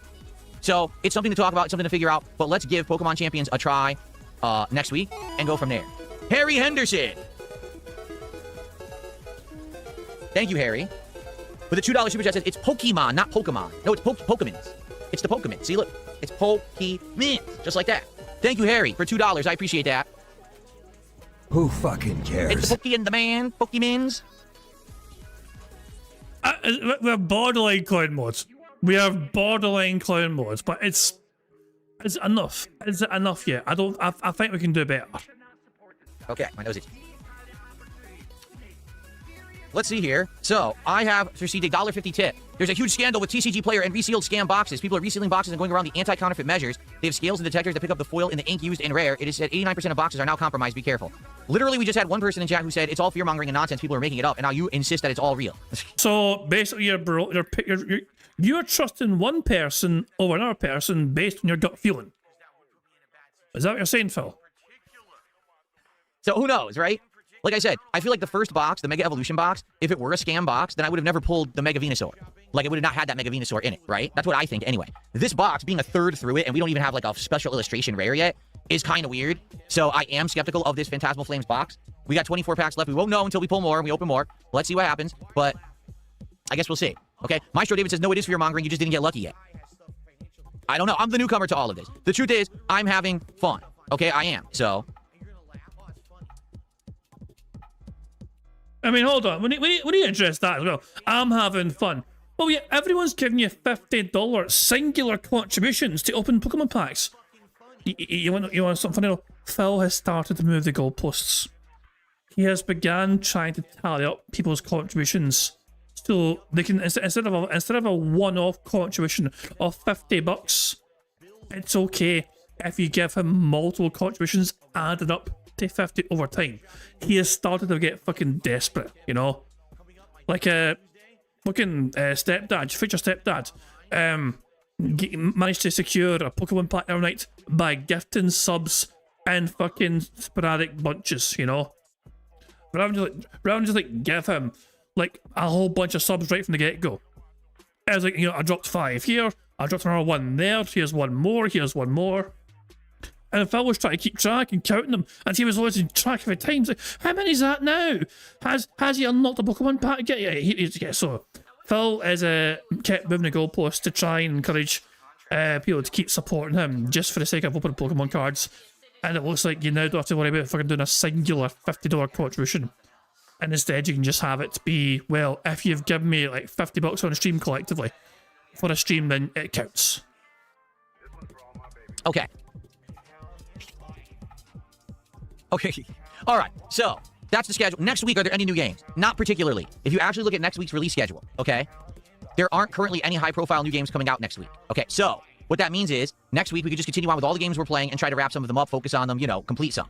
Or if we finish Lego Batman, if we decide to stop with Pokemon Champions, we could then put something else in there. We'll have to see, okay? So Who fucking Let's see how it goes next cares? week. There are newer games coming out later in the month, but also there's something to consider here. Summer Game Fest is today. The Xbox event is on Sunday. Very high chance that there will be some shadow drops and or big new announcements in the next couple of days, and that might change the schedule for June. And that's okay. We're not really doing anything too crazy high profile right now that we wouldn't be able to shift the schedule around if we need to do it, okay? So let's see what happens and go from there. But next week should still be fun. And on Monday, I haven't decided yet if I should do DSP Tries It, the new spicy chicken sandwich and the new jalapeno ranch burger from Wendy's, or should I do the new tropical smash burger from Sonic along with this new summertime drink, because they have both places have new stuff on the menu, and I'm trying to debate what I want to get. I'm just not sure. So let me know. We got to decide by Sunday so I know what to get on Monday. But I'm down for either. Like, I think either of those would be good episodes of DSP Tries It. I haven't done either in a while. So let me know what you think. Caliban says Tropical Smash. What's up, Game Boy? Good to see you. And Halixification says, that's a cool shirt. When and where did you get it? I literally just received it the other day, and I got it from the website. I think it's the Yeti. It's YETEE. They have exclusive gaming and pop culture related merchandise, and they have Hollow Knight Silk Song shirts like this. That shirt I wore yesterday of the Mega Man 2 bosses. I got that there as well.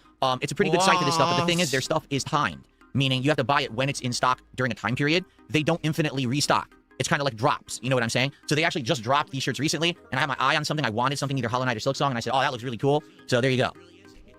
Okay. I mean, I'm not sure if it's a cruel thing to say. Well, it's a nice looking t-shirt, but it's something I wouldn't expect men to wear. Is that a cruel thing to say? Or is that something that people would find agreeable? It just seems like a lot of the colours and the themes involved. I mean, it feels like it doesn't feel like a shirt that you'd see a man wear. I'm not trying to imply anything cruel or whatever, you know what I mean? I'm just saying it's like interesting to see somebody to rock that sort of thing. I don't know. But yeah, Phil seems to like it. After all, that game got a lot of money, so Phil's very... Phil will wear this shirt and think, I got a lot of money playing this game. Let me rock this shirt and wear it today. Jeez, man. But yeah, I'm debating whether Phil mentioned summertime as a part of DSP Tries It, you know, it's a summertime meal, you know. Does him mentioning summertime count as weather talk, or is that too much of a stretch? I was debating where to tick the weather talk for him mentioning summertime, but I don't think we can, because it feels like very cheap to tick that. I don't know. Okay. Still the Shadow says, rumored announcements, Fallout 3 Remastered, Minecraft Dungeons 2, and a new Halo. I don't really care about Minecraft Dungeons 2, but I'd be all over Fallout 3 Remastered. We haven't played a Fallout game now in 2-3 years, and I've wanted to go back and replay Fallout 3, so if it's remastered, that'd be amazing. That would be something I put, you know, right into the schedule. If it's dropping, yeah, let's go. Let's play it, right? That'd be really sweet. Okay. All right, folks. Who fucking cares? So, we got all that out of the way. Thank you for the early support. I appreciate that. Please support the stream today. Let's get support for not only this stacked podcast, but also for 7th Guest Remake. Please, let's make this a good stream to end the week, okay? All right, first topic that I want to get out of the way. I want to take a look at what happened last night with Wings. Here we go. Apparently this lasts a good while. Apparently this is it. We're in for a fucking lengthy ride here. Oh, God almighty. Is Phil going to show the tweet that Wings made? Is he actually going to show his audience the tweet? Because Wings, yeah, he does. He actually goes on and shows Wings' tweet. Okay. Jesus. I mean, I was going to show the tweets, but if Phil's going to do it for you, I won't bother. So yeah. Jesus, man.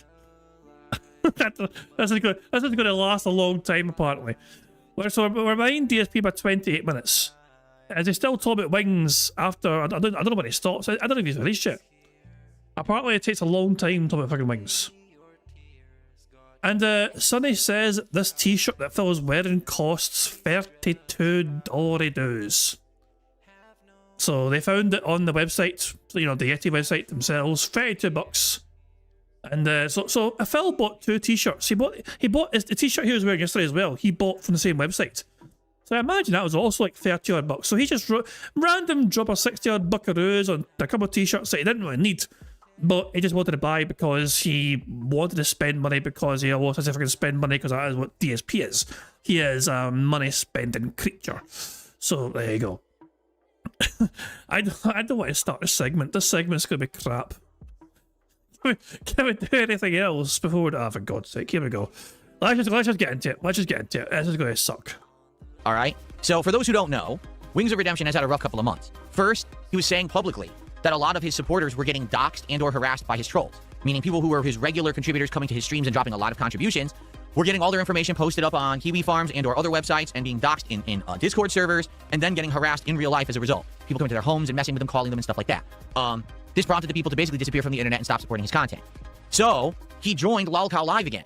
For those who aren't aware, he had not been on LolCow Live for over a year because he wanted to stay, out of the toxicity of the show. He wanted to just do his own content, okay? But because now he felt he was going to have a big decrease in the income on his streams because of this happening to his big supporters, he went back to a show called LolCow Crypt. This is not the main show. This is a show that's like a morning show, and it had David Jaffe as part of the cast. David Jaffe is the game developer who made games like Twisted Metal and the original God of Wars back in the day, okay? So basically, he's doing a show with a game developer who probably made games that he grew up playing, and he liked the experience. He did it for a few weeks. I think it was like 3 weeks to a month. Well, all of a sudden, a little over a week ago, out of nowhere, he announced he's off the show. And they did an announcement basically saying, well, the reason he's off the show is because he just wants to avoid internet harassment with his trolls. Well, when they announced he was off the show, he also stopped streaming entirely on his own channel. So basically, he disappeared from the internet. And then apparently he deleted his entire public Discord server where he had all his fans and viewers and mods and friends. Everyone was on there. He deleted the whole thing and basically had no contact with anyone for over a week. So people didn't know if the guy was all right. Like, no one knew what the hell was going on with him. And then last night, out of nowhere, Jordy posted up the following on X. Ready? Here's the post. I guess I should say something before I disappear. I want to clear the air that I didn't quit LolCow Crypt. I was put into a position that me walking away was the best outcome. I hate seeing friends hurt and people were attacking Jaffe and Tech in real life. Tech was the other co-host of the show. They had people show up and want to fight family members. They had people threatening to attack siblings and family members, and they had police called to their property. I've been a victim of a I botched that one. Let's try that again. I've been a victim of a nearly year-long campaign of hatred and a doxing campaign. They targeted my income, my personal relationships, and my property. They would find someone who would donate to me and then send them thousands of dollars worth of cash on delivery services. I'm very emotional, and I hate to see people who have supported me and been friendly with me for years get abused, and it took a toll on my mental health. I've had people attempt to tow my property off my yard, and I had people come steal things from my property. They would offer grills, ice chests, statues, and things like that for free on Facebook, and then people would come and take them while I was away. I would have hookers show up at my house at 3 a.m. and threats of gun violence against me on the daily. They'll sit around and pretend it's the videos that they made that pushed me to leave the internet, but it was illegal activity that they do in chat rooms that Discord and Discord support would never help me do anything about. They would use these same tactics against people around me to get them to share phone numbers and DMs and personal effects. This problem is much larger than me, since I noticed more content creators are suffering with similar groups. This is a new problem that policing hasn't caught up to yet. I'm fully aware that I'm on the back end of my career as a YouTube content creator. I probably held on longer than I should have because of my weight issues. I'm only guilty of saying edgy things for the sake of getting views, and I've never actively harmed or hurt anyone in my 18 and a half years online. I'm going away now, and I hope this isn't goodbye, but if it is, thank you for allowing me to entertain you. That is the Wings paragraph right there. And that is an indicator as to why the Wings trolls are a lot more extreme than DSP's trolls ever have been, okay? Phil Jelly thinks he is the fucking biggest person to ever suffer from online harassment. Phil truly believes that no one has suffered as much as him as a fucking LolCow, as a content creator, you know what I mean?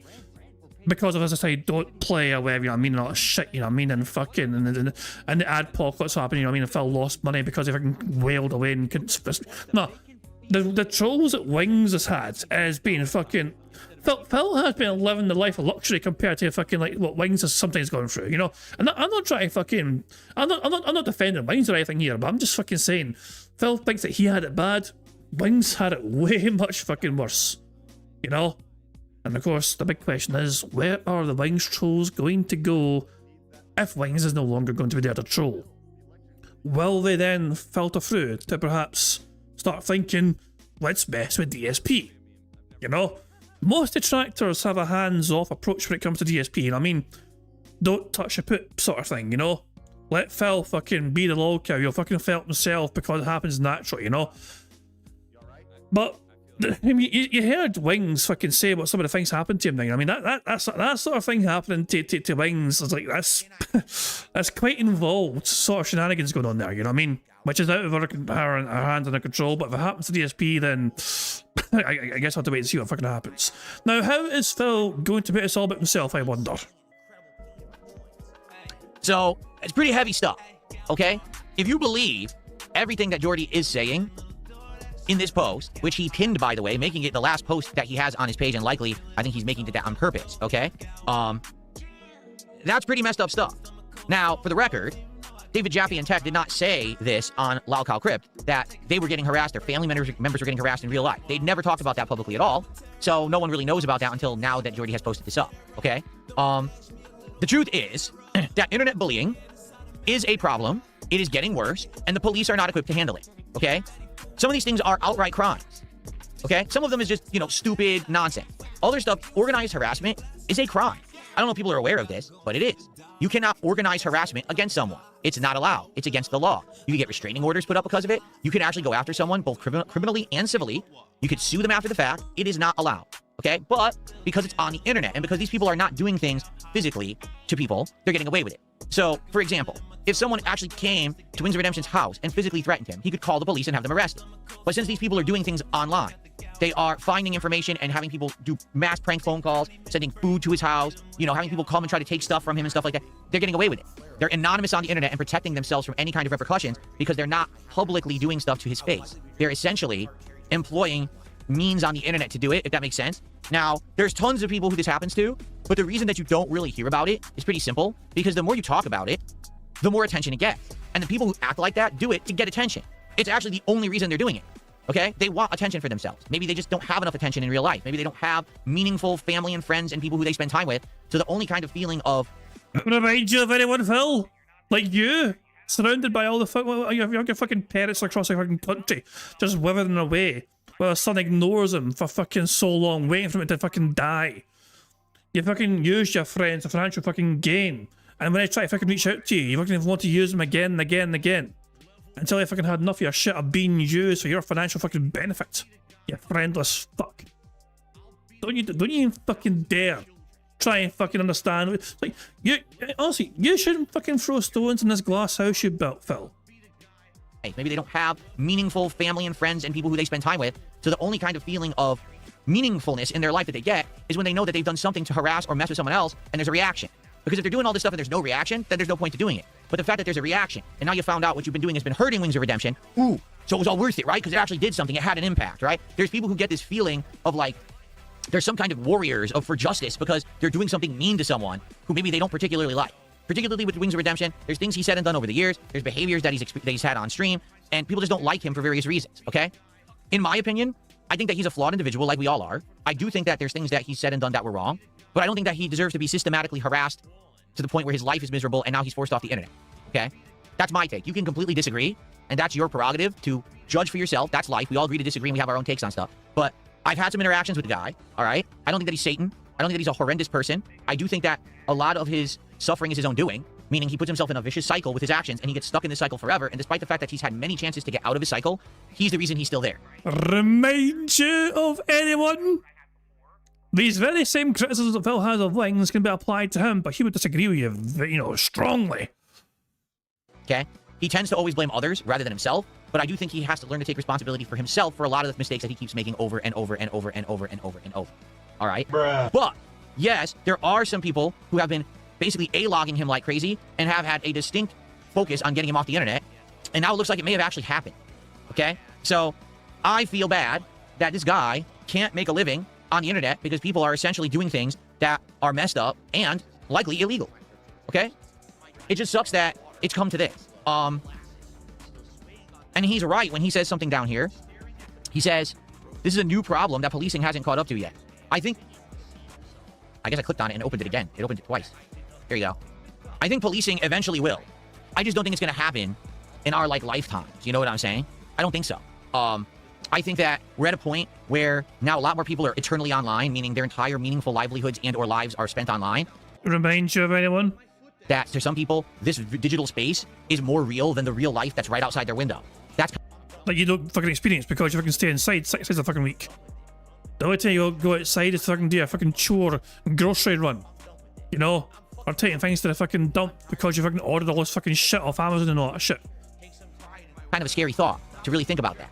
That virtual space for a lot of people is existence, while the real life around them isn't. They wish they could just be in the virtual space all day. And that's really what's led to people who systematically harass and bully people online, eternally online, I just don't think that modern law enforcement has any capacity to handle this because they're not seeing it as a big issue, when in reality, I actually believe we have communities of tens of thousands of people online that are thinking that actual organized harassment is fine. What's the fucking solution then? It's all very well fucking saying you need to do something about it, you know what I mean? But there's no real clear and obvious solution unless you fucking really try and police internet usage, like very strictly. You know what I mean? Like, you know, but other than that though, like, what? How do you do it? You know what I mean? You fucking go down the route that fucking China did, where every single fucking like message that you fucking post on in China can be like fucking liked and nuked and you get fucking hauled away. You know what I mean? If you fucking say something I don't agree with you posting, you know? How fucking dare you call the fucking leader of China Winnie the Pooh, you're going to jail. That sort of thing. You know what I mean? But obviously, yes, it's a problem, but there's no real obvious solution unless you really ramp up like the fucking the fucking, you know, and like the like in terms like the fucking just how you use the internet, like and can control basically.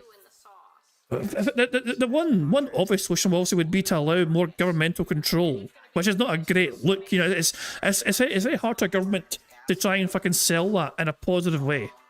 So hey guys, give us more control so we can fucking make you safer internet by controlling everything that you fucking do online and seeing what you do online and knowing who every single person is online.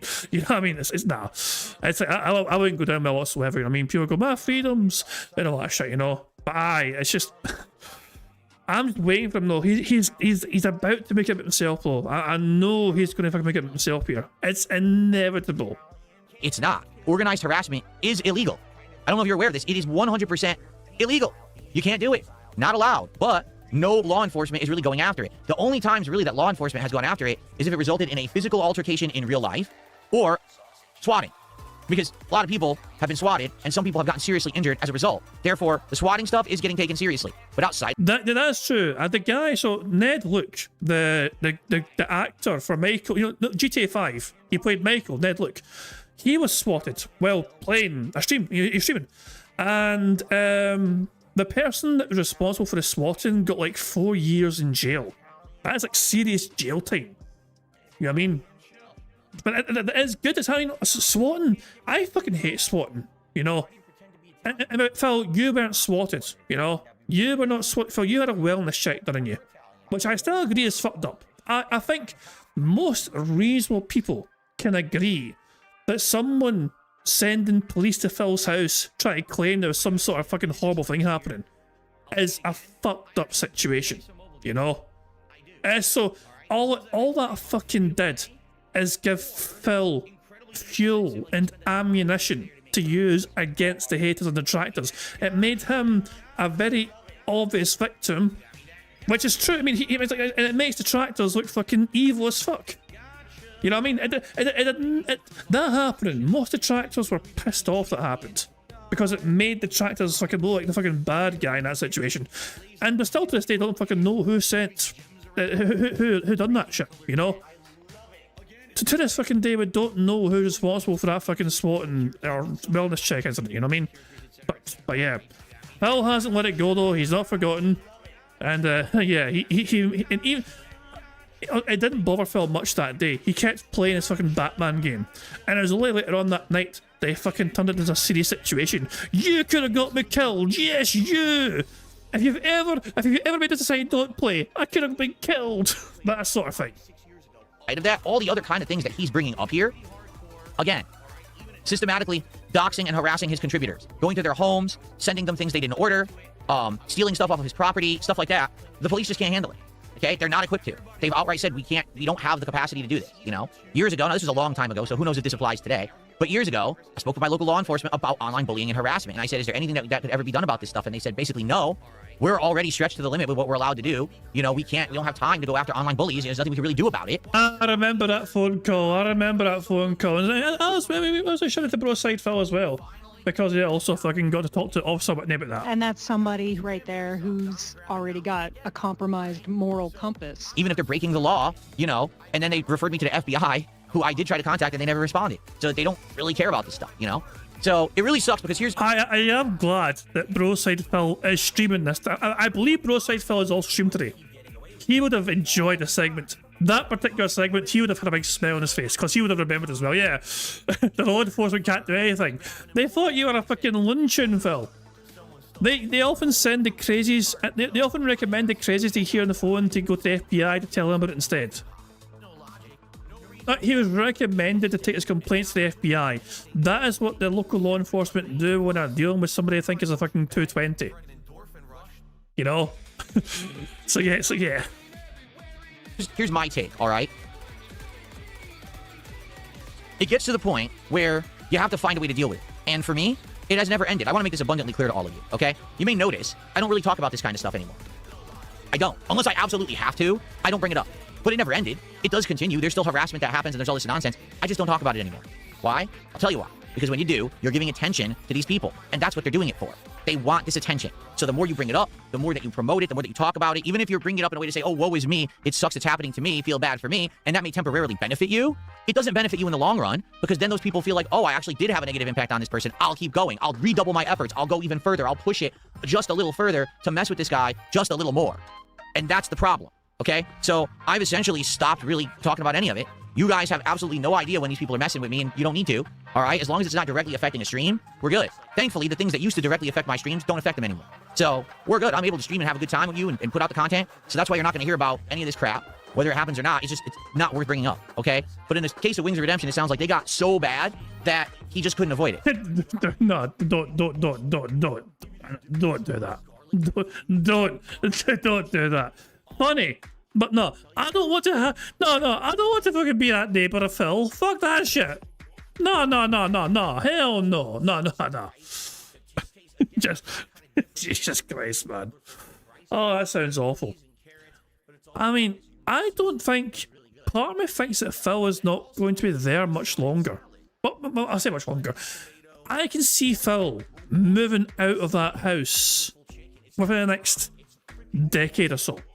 You know, once he's tried to fucking get things sorted and fixed and he gets a remortgage eventually done or whatever, I think I can see him trying to sell up and move somewhere else. I feel that's the case anyway. I feel like he's trying to get that sort of direction, you know?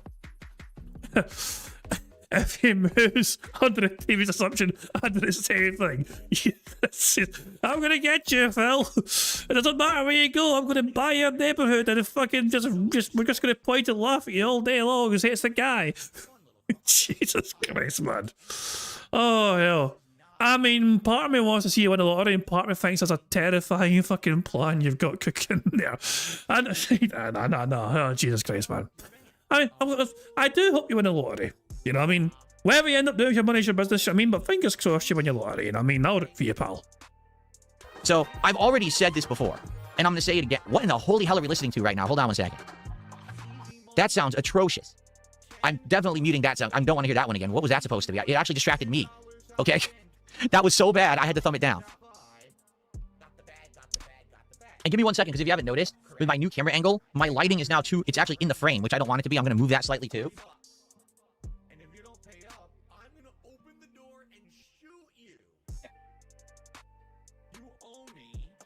Better. Not in the frame anymore. Cool. Okay, so let's get back to what I was saying. I said this before, and I'll say it again. Oh, let me actually go to the next song. Okay. I said this before. I'll say it again. If you're on the internet and you watch a streamer or you follow a YouTuber or whatever it may be, do a very, very strong effort as much as you can, because I know nothing's foolproof in this day and age. You must make a concerted effort to hide your real life identity, okay? Right now, if you're sitting in either of my chat rooms, or if you're watching this on demand and you're leaving a comment, make sure the name in that chat is not your real life name. Make sure that that real life name is not linked to your social media. Oh shit, now everyone knows my actual real life government name is King Jad. Fuck. Have it be the same name as your TikTok account, or your Instagram, or your Facebook account, or your Discord account, or an X account. Differentiate your identity online. Make it so that just because you're in a chat, no one can now find out who you are in real life. The reason is, even though you may think, oh, I'm a nobody, I'm no big deal, no one's ever going to do anything, you have absolutely no concept of what it's like for someone who lives eternally online. To them, that chat that you are in right now and are typing and watching, or that comment section that you're in, that's their life. That's literally all they care about, is online recognition. So, even though for you, you might be chatting and having a good time and joking, to them, that's serious fucking business. Jesus fucking Christ, man. I mean, I do go to quite... I will never do webcam stuff because I do want to try and make sure... I do try and keep my real life stuff separate from what I do here, you know what I mean? To a certain degree, you know what I mean? I'll share you guys stuff that's going on in my life, you know what I mean? But I won't I'll try and still keep that separate to a certain degree, you know what I mean? I'll still share things. I'll show you pictures of my dog, for example, you know what I mean? And I'll fucking show you random shit as well. Like, for example, who wants a fucking tour of Glasgow? Who wants to see... I made... I think it was Brian. I think I made Brian a brief tour of Glasgow one time, you know? Because this is when Brian, last year or so, was going to visit Scotland, you know what I mean? And he asked me if I could, like, fucking give him a wee quick tour of Glasgow. So I made a brief video to show him. So let me pull up this fucking video I made. It doesn't show me, by the way. It doesn't show me. But it's me filming in Glasgow. So let me... this is such a stupid fucking video I made. And I made it only for him, you know. But yeah, I'll share it with you guys as well. Fuck it. Let's see. Can I find it? Can I find the fucking thing? Hold on. I should be able to find it, I think, you know. Fuck me, man. Hold on. I'm trying to find it now, but it's not easy. Hold on, where is it? Where did I find it? Hold on. I've committed to the bit here. Hold on. Where are you? I thought you were there, but maybe not. Where the fuck are you? Oh, there! I found it. Okay, hold on. It's all good news. I found it. So if I do that, and there we go. So let's see. So let me just do this. Right, quick tourism guide. Glasgow Queen Street Station, right there. Hold on. So yeah, I mean, hold on. Let's just fucking. Let me sort of cycle here. Hold on, 2 seconds. Oh, it's a very quick. This is just a dumb fucking video I made. You know what I mean? But yeah, if I. So can I pause the fucking thing? Hold on. So yeah, let me show you this video. This is my dumbass like tour of fucking Glasgow thing I made with Brian one day. So let's just fucking hit refresh. Right, quick tourism guide. Glasgow Queen Street Station, right there.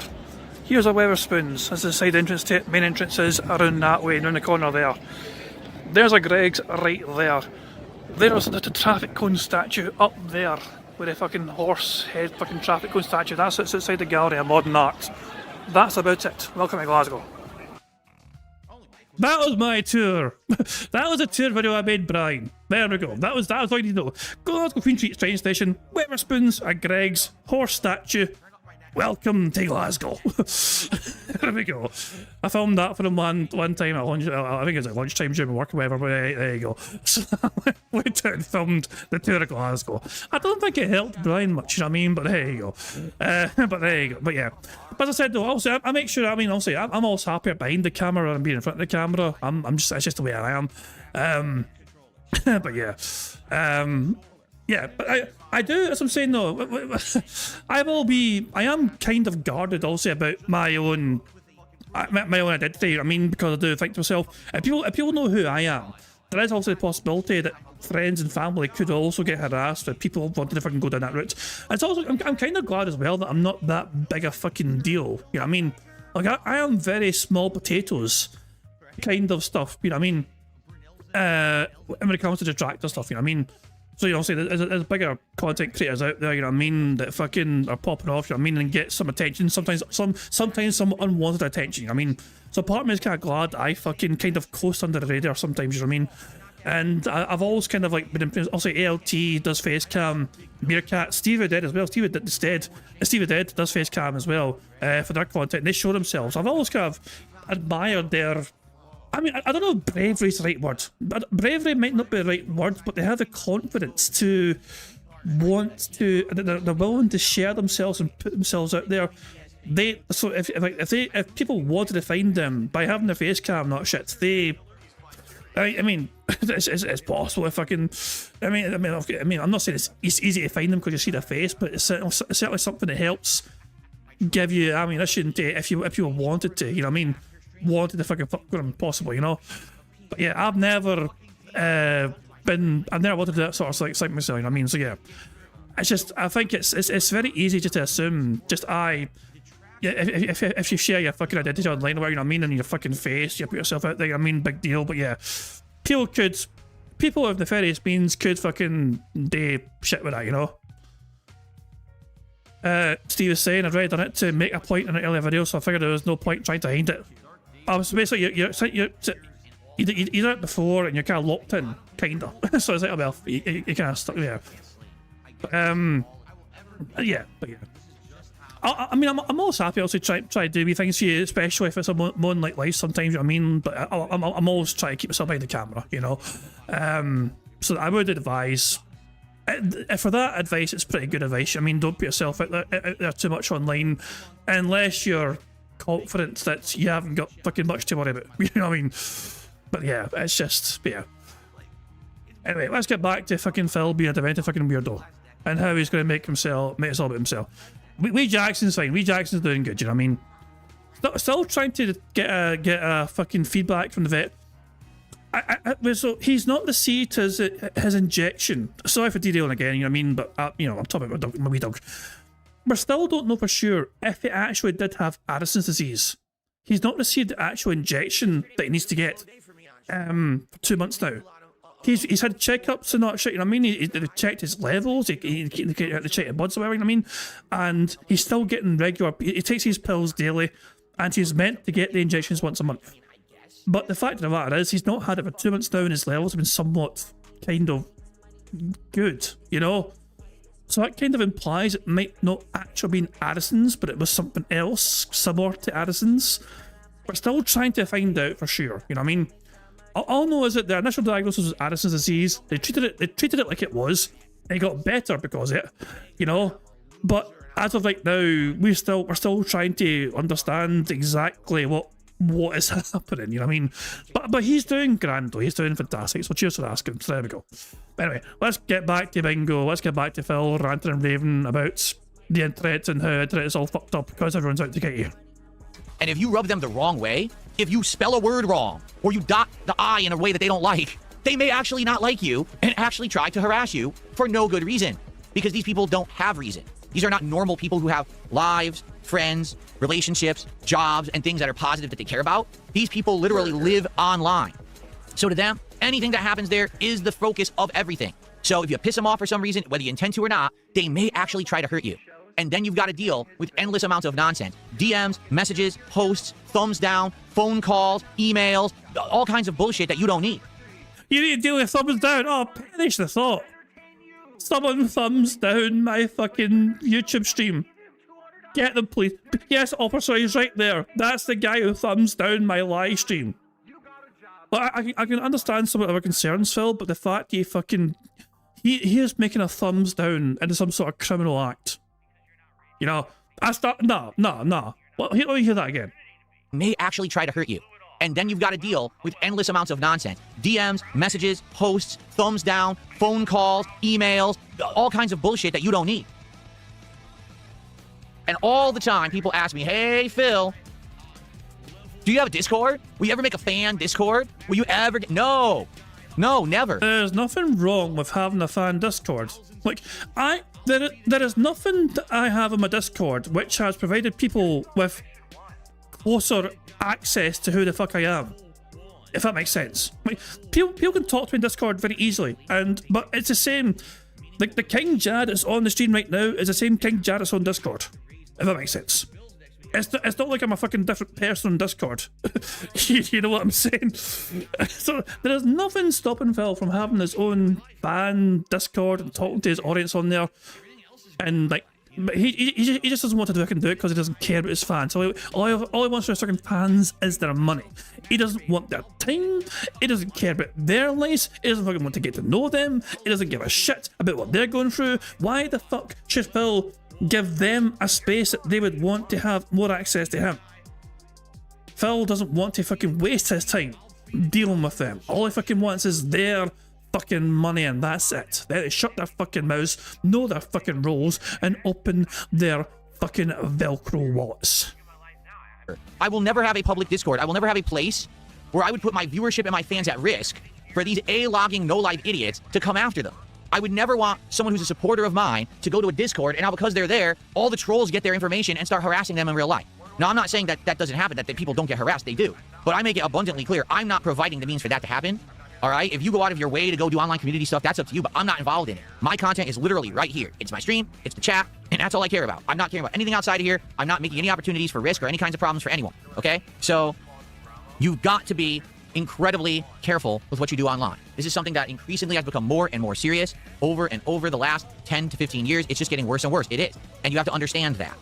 That you're in a situation where, yeah, you may think it's no big deal, but you have no idea. If you haven't been in that situation where you've got people stalking you, quoting your every word, logging every possible thing that you do, you have no idea to what extent these people will go just to try to get a reaction out of you. So trust me, it's better to err on the side of caution and not mess with these people than to be sorry after the fact, okay? So be careful what you're doing right now. Again, if you're a part of my content and you support my content, I really appreciate you. You guys are the reason why everything has been so awesome in the last couple of years, how things have improved so much, how we're trying new kinds of games, how we're trying new kinds of things like Pokemon content and stuff like that. That's because of you.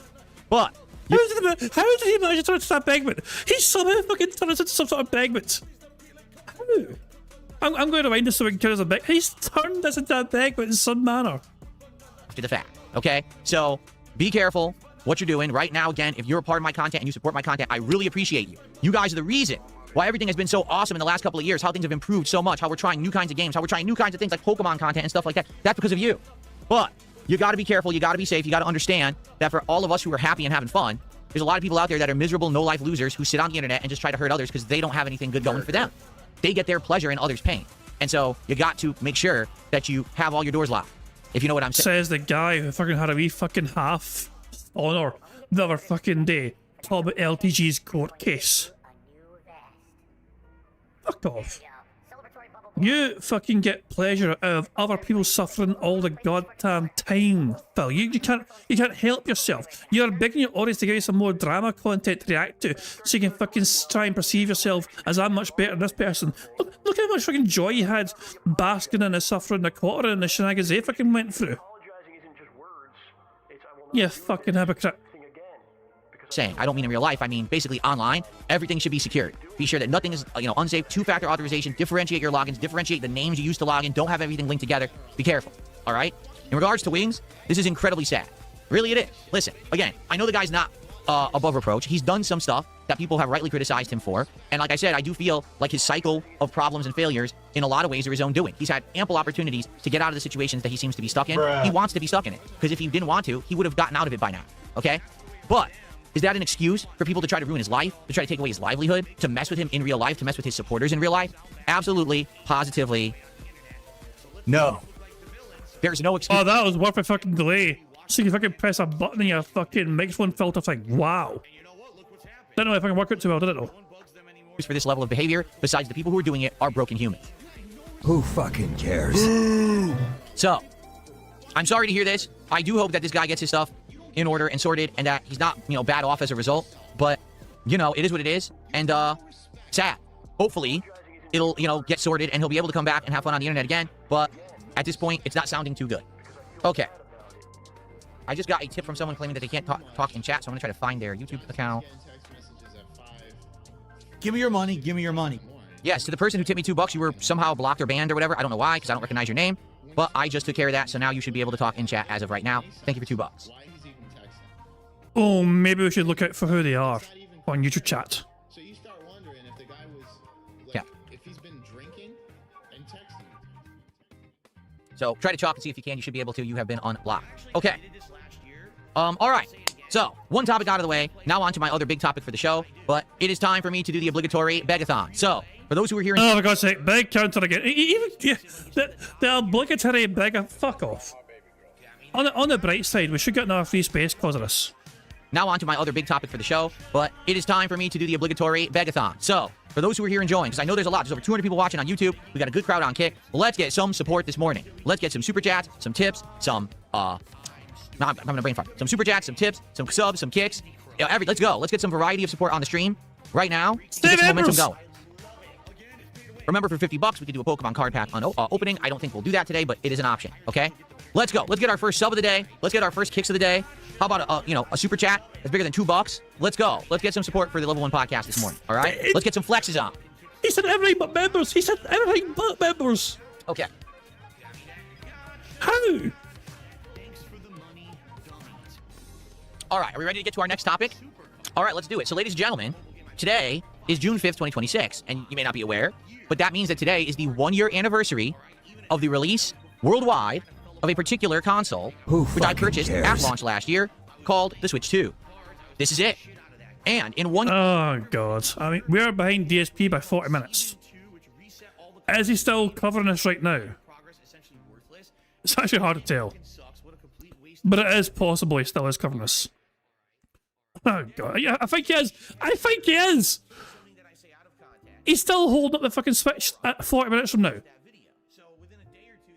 Did Phil say membership?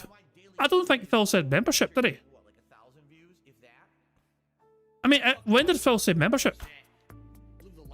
He didn't say it there. He didn't say it. He said tech subs.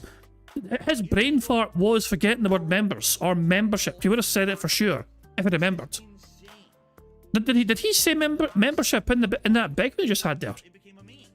I don't think he did. I mean, I would have counted if he said that, but I don't think he... I mean, I can rewind. I'll rewind. Let's go through... I'll say it's... I don't think it's fucking flipping someone off there. But yeah, let's go through his begment here. Is it here? All right, are we ready to get to our next topic? All right, let's do it. So, ladies and gentlemen, today is June 5th, 2026. All right, we need to go back, remember. We need to go back. Hold on. Those who play, not able to. Is it here then? Let's check. So, try to chalk and see if you can. You should be able to. You have been unlocked. Okay. All right. So, one topic out of the way. Now on to my other big topic for the show. But it is time for me to do the obligatory begathon. So, for those who are here enjoying, because I know there's a lot. There's over 200 people watching on YouTube. We got a good crowd on Kick. Let's get some support this morning. Let's get some super chats, some tips, some I'm having a brain fart. Some super chats, some tips, some subs, some kicks. Let's go. Let's get some variety of support on. Nothing there. Nothing there. On the stream right now to get some momentum going. I do think his brain fart was trying to remember the memberships. And he couldn't remember it, so he didn't mention it. Remember, for $50, we could do a Pokemon card pack on opening. I don't think we'll do that today, but it is an option, okay? Let's go. Let's get our first sub of the day. Subs. Let's get our first kicks of the day. Kicks. How about a super chat? Super chat. That's bigger than $2. Let's go. Let's get some support for the Level 1 podcast this morning, all right? Memberships were not mentioned. I knew it. I knew it. Vindication. Let's get some flexes on. Okay. I was listening for it. I was waiting. I was actually waiting for him to member. I was waiting for it. My mouse was hovering over the fucking square, expecting it, waiting for it to happen. It didn't happen. That's why I was freaking out. Anyway, time to get ready to get to our next topic. Time to get bored. All right, let's do it. So, ladies and gentlemen, time to get so today bored. It's a bad man. Is June 5th, 2026, and you may not be aware, but that means that today is the 1-year anniversary of the release worldwide of a particular console, which I purchased at launch last year, called the Switch 2. For God's sake! No, I'm declaring otters right now. Hold on. Otters, save us from the bad man. Save us all from the bad man. In fact, I'm doing a marble race right now. I'm doing an impromptu marble race. I don't care. I'm going to do some random marbles. We're going to try and complete that very challenging course. Welcome back, Sonny. I put Phil on pause right before his Nintendo 2 Switch thing. I put him on pause. So yeah, I just can't. I don't want to deal. I thought I might as well just try and take a little breather from Phil before he bores us all for 40-50 minutes talking about the fucking Switch. And I don't random. I want my favourites. Here we go. We're gonna go over this course here. So let's see if we can complete this bastard course. Here's a question: should we try should I try 1,000 marbles? I don't think it'll help. In fact, we tried it before, it didn't help. No. We'll stick to this. We'll just stick to this. We'll stick to 117 marbles. Never mind 1,000 because it doesn't really help much. Right, let's go. Let's see if we can get anywhere near to finishing this course today. Who should we follow here? On the right hand side, you've got Mercer. Fear Monarchs there as well. Blind Daughter as well. I'm going to follow David Riley. We'll follow David Riley's marble. Come on, Davy boy. We're following you from misery to happiness today. Aha. There's been a lot of controversy with the Scotland World Cup songs, and people are thinking they're all fucking terrible. But all you fucking had today was ask the Proclaimers to fucking just you know, perform Letter to America. There's your World Cup song right there. Rehash Letter to America from the Proclaimers. Done. We're on our fucking way, you know? But nah, instead I've been making some cringe fucking shite that's not gone down well whatsoever with the Tartan Army and all that jazz. So yeah. But yeah. Oh, good landing here, I think. Oh, it was a good landing. It met into a bad landing. They're still in the air. It's not looking good for you. I think you're gone, David. I'm sorry, pal. A lot of us are dead. I'm dead. Woods is gone. We're all dying. Aton's gone. Mamon's gone. You're dead. Oh, hold on. We're going to follow Wizzy Sabs and Fox Bear Fox. We'll follow you two. You guys seem to know where you're going. So here we fucking go then.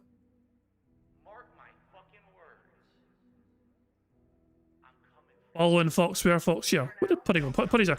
Egret and Puddy. Get down there for fuck's sake. Roachbait knew he'll landed straight in there. Get in there! Find your hole. There you go. Egret is in the... Oh, Egret's gone. Roachbait's gone. Stop dying. Right, I've followed Puddy. Puddy's in first place. Remember, this is a very... No, we've not won. We've not won Mercer. We're like, I think we're 7 or 8 away from a full house. But I wanted a breather from the bad man. The bad man was out to start a segment, and I couldn't be arsed dealing with it. This is a little reprieve from him.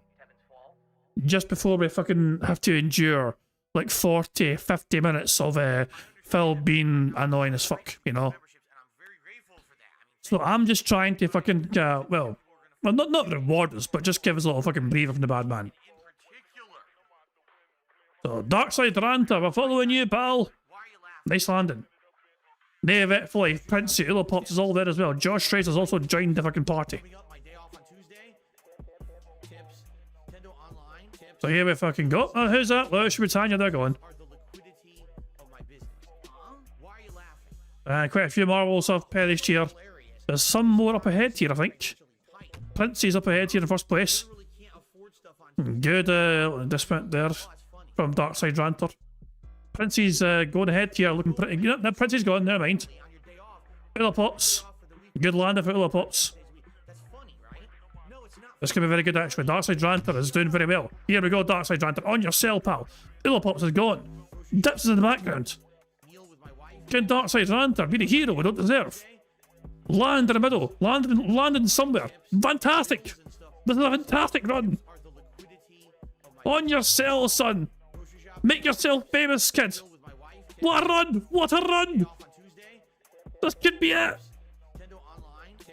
What an incredible run from Darkside Ranter. He's still going. He still goes to the best run we've had in a long time. Oh, the fucking thing was in the way. The hell was that? The hell was that in the way? For fuck's sake, you know, we need to go back. Where the fuck were we? How close were we? How close were we to glory? I need to know. So, he managed to get round this first corner. We managed to get round here as well. Oh, we were so close. We were one turn away. We were one turn away if a sign wasn't in the way, if a sign hadn't been popped up. We were so close. We would have had a chance to have won. Because we had one more turn left and the finish is through here. Through the fire and the flames and past these bamboo stick things. Oh, it's so close. It was so close. What a run. What a fucking run, though. I mean, fair play. That's the best run we've had in a long time. That Darkside Ranter, fair play. So, unfortunate. Unfortunate indeed. But what an effort, though. What an effort. So, yeah. Well, I guess it's time for us to start going back to bingo then. So, we're about to endure the bad man talking about the Nintendo Switch 2, and I'm going to guess what he's going to fucking say. It costs too much money. There's not enough good games. The games are too expensive. They should have had better games for it. Not worth your money. Fuck you, Nintendo. I'm going to guess it's that sort of vibe. This is it. And in 1 year, I have done some pretty good amounts of gaming on my Switch 2. and a good variety of content. What I would like to do, in honor of the 1-year anniversary of the release of this console, is talk about my history with the console, what I did... You got me, show me. Wait.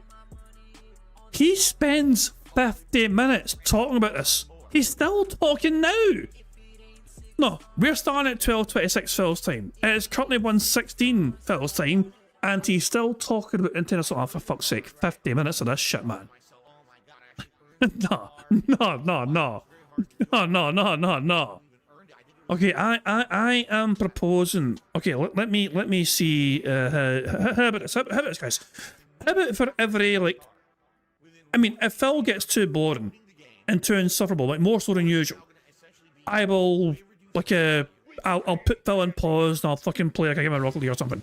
You guys, who wants to see me fucking be terrible at Rocket League randomly to break up Phil's fucking monotony of boring as all the fucking tears? I don't know. How about that?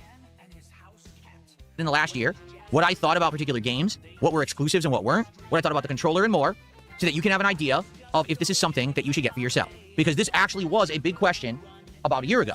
If you guys remember, when the Switch 2 released in 2025, a lot of people were questioning whether the Switch 2 console was worth the $450 that Nintendo had priced it at. Does this thing have enough of an advantage over the original Switch that you should run and buy it at launch? And the hot question was, well, what games does it have, right? What differences are between the Switch 1 and Switch 2? What is the definitive, reason that you should spend a lot more money to get this new version of the Switch? Or is it that maybe the Switch 2 is basically just an upgraded version of the Switch 1, and it really is being sold for too high of a price point at $450? Should this have just been something like a Switch Pro?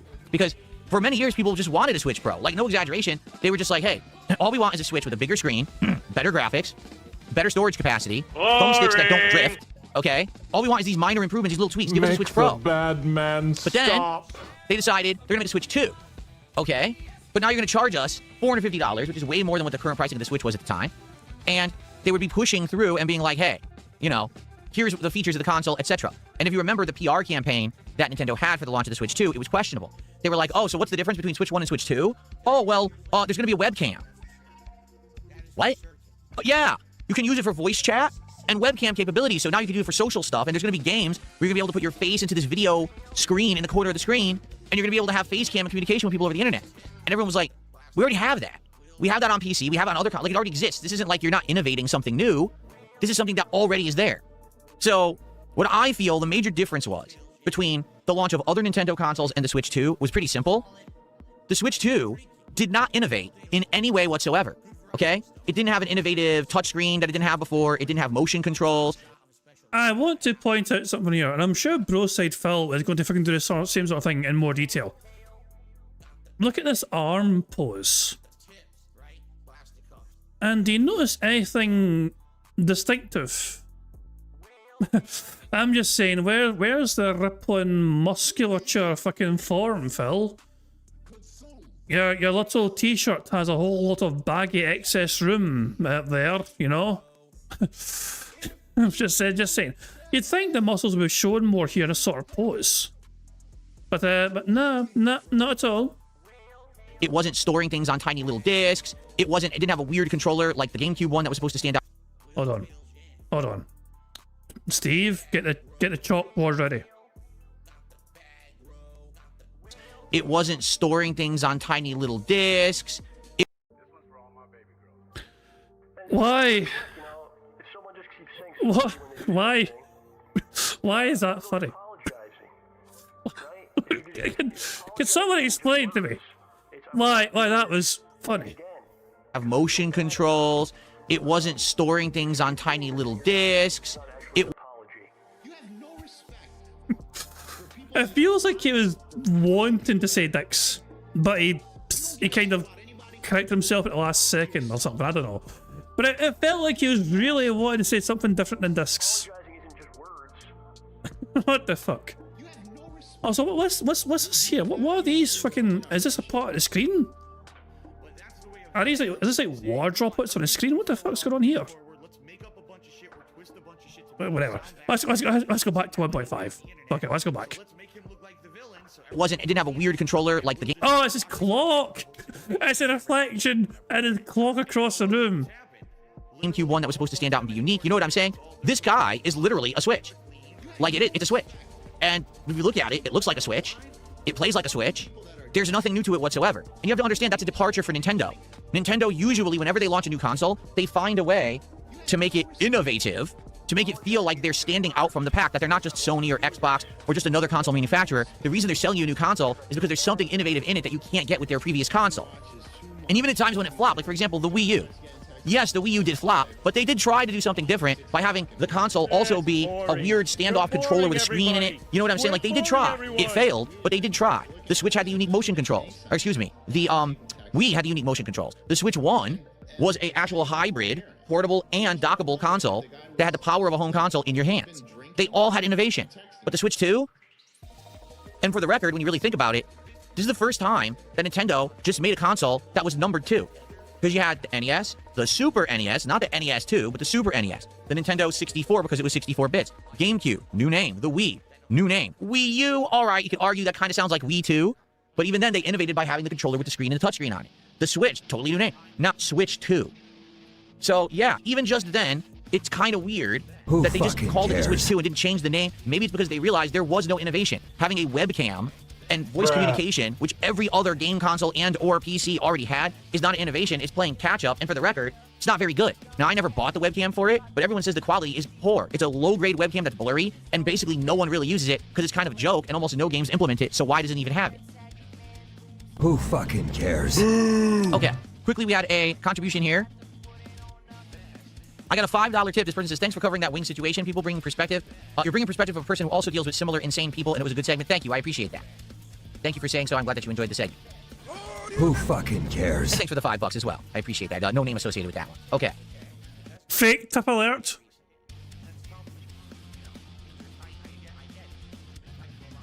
All right, so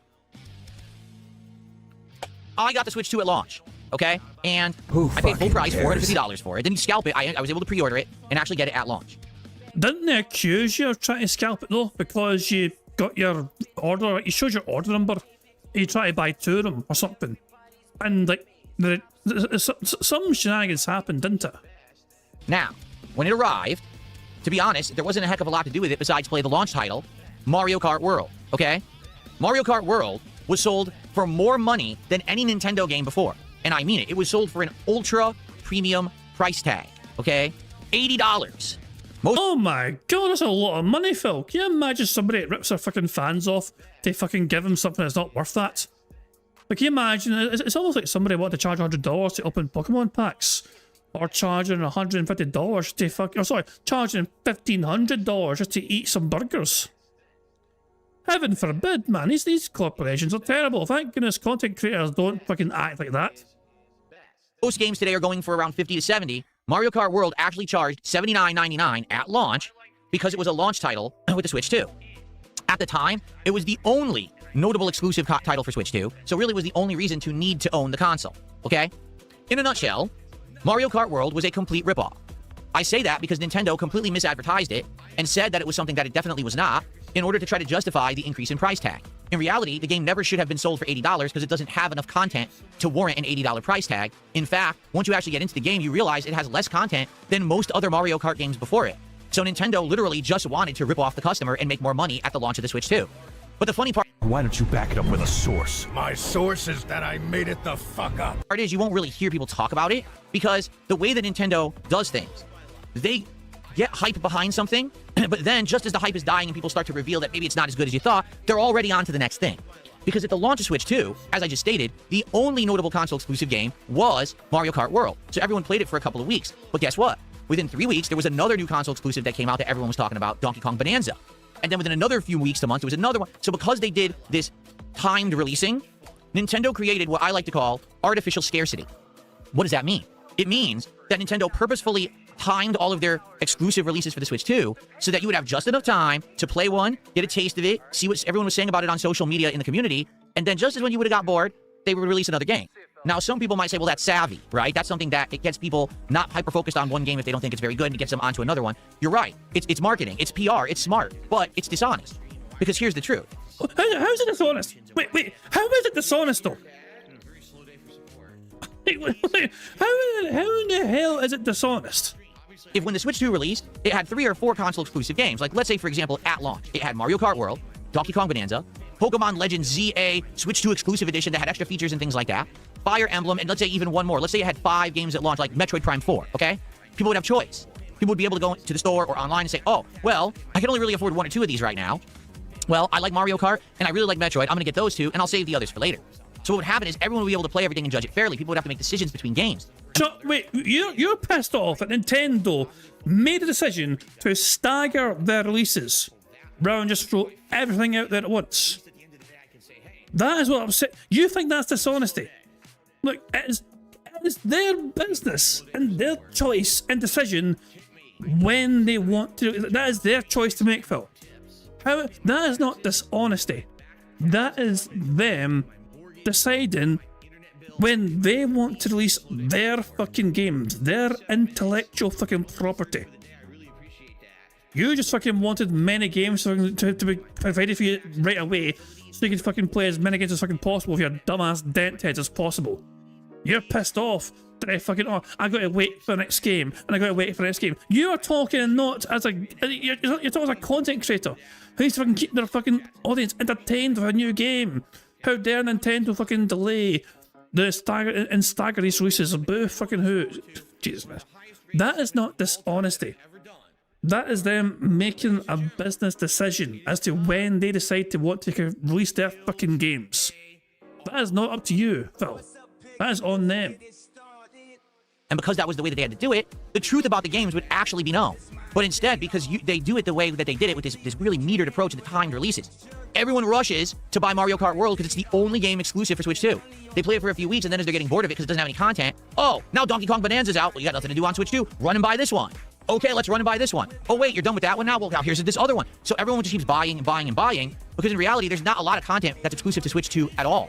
In fact, are you aware that in the year that Switch 2 has been out, the exclusive lineup is absolutely abysmal? And it's so funny because even Nintendo fan sites that usually hype up things like the exclusive lineups of games struggle to actually list games that are exclusive for Switch 2. Let's take a look. We are 1 year into the launch of Switch 2.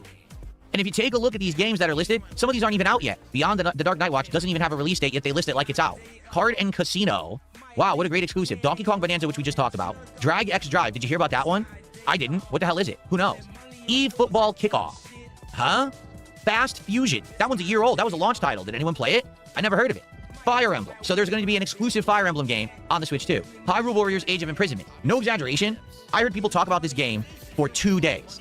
And after that, I never heard anyone ever mention it ever again, as if it never existed. Kirby Air Riders. Again, you had Mario Kart as the launch title. Then they had another racing game just a few months later. Basically, I didn't hear anyone talk about Air Riders either. It kind of came and went. Mario Kart World, we've already talked about. Mario Tennis Fever. Now there's... Didn't people... Now, I'm sure Kirby was mentioned multiple times. And Phil ignored it because he didn't want to fucking play Kirby.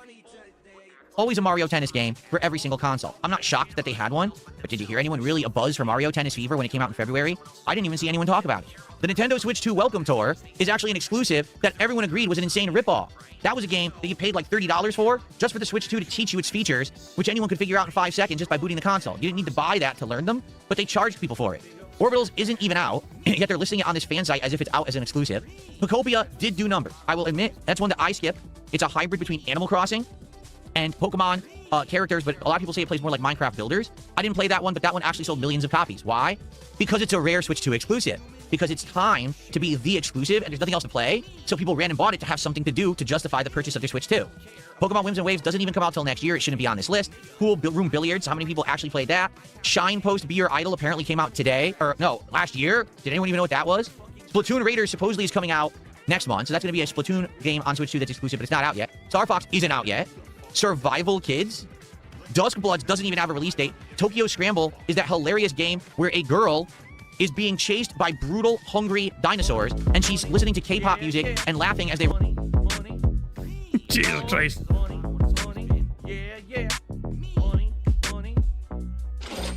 Nuke has been launched. Tip £25. Okay. Look up in the sky. Is a squirrel? Is a bald man rambling? No, it's a nuke. Will it land? Who knows? But it is there. 'Cause this, rabbit ears, a man, is boring us to tears. And Kirby is out now, That and Yoshi, but Phil never played. Need money for that. Okay, first of all, thank you for the tip. Okay, we have a nuke. I have a suggestion, guys. I have a suggestion. I have an idea. Okay, I mean that. Okay, I'm trying to think here. I want Bingo to continue. I think most of us do, but I don't think we want to fucking listen to Phil talk about the Switch too much anymore. He has bored us all tremendously with this fucking Switch segment. So what if we count this as a nuke and fast forward past this Nintendo segment? Would that be agreeable to people? You know, that's I'm just trying to say, would people be okay with that? We could count this as one full.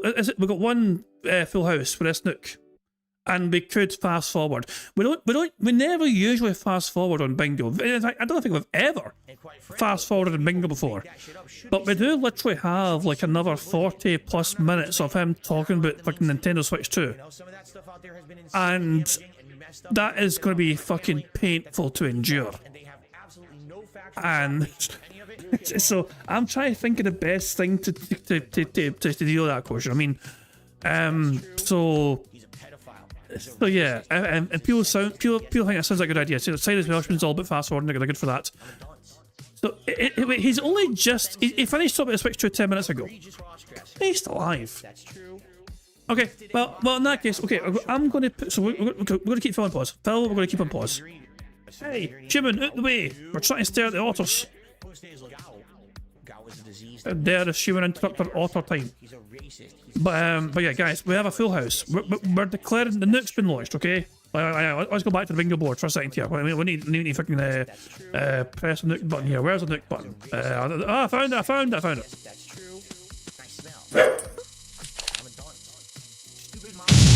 There we go. We got a nuke. And I heard him say million. I did hear him say million, Sonic, you know. So sadly it wasn't the board, at least this time round, you know. But there we go. But we do have a nuke. We got a full house. Let's the 6 free spaces will carry over, by the way. We've got 6 free spaces currently so far. Nuke means that we just fucking win the card outright, but the free spaces will carry over. So burger time. Burgers everywhere. Burgers and burgers. Full house. Oh boy, how exciting! Anyway, yep, so there we go. Good stuff indeed. So we got a full house today. Fantastic stuff indeed. We can fast forward past.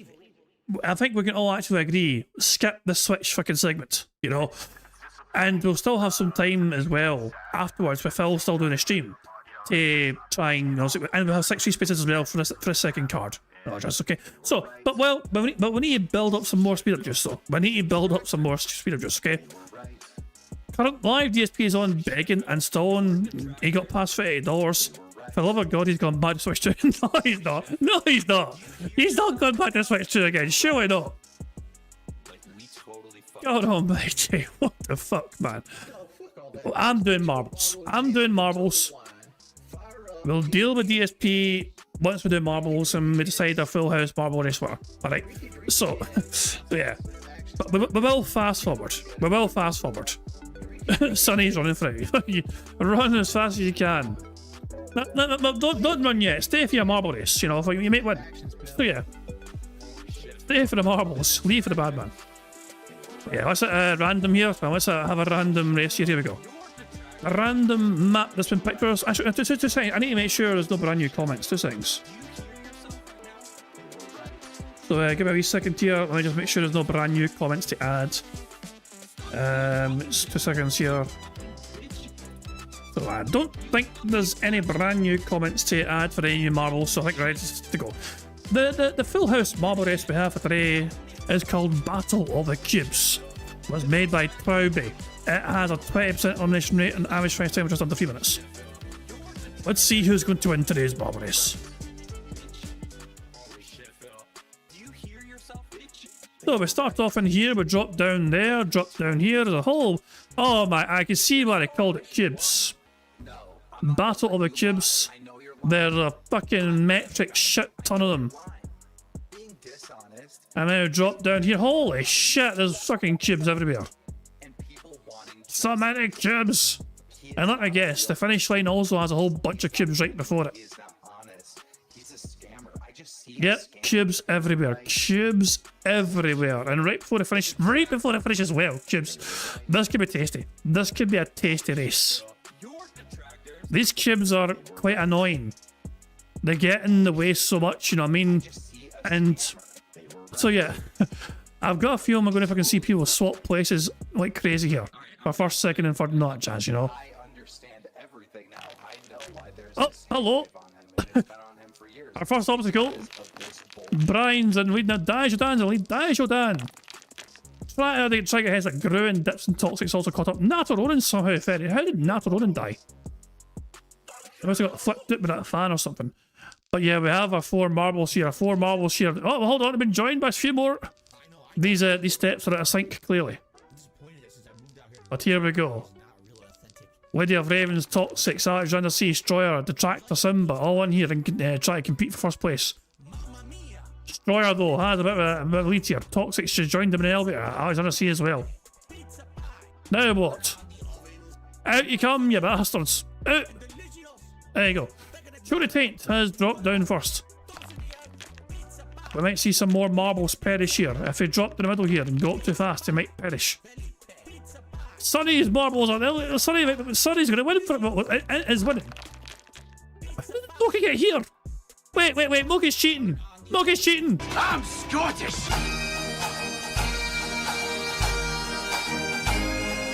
How the hell did Moki get here? Oh God, shut the fuck up, you cunt! Moki's marble might actually... No. Moki can't... I don't think Moki's going to win. But being first is not a good thing in this course. It means you're going to be the first one to hit boxes.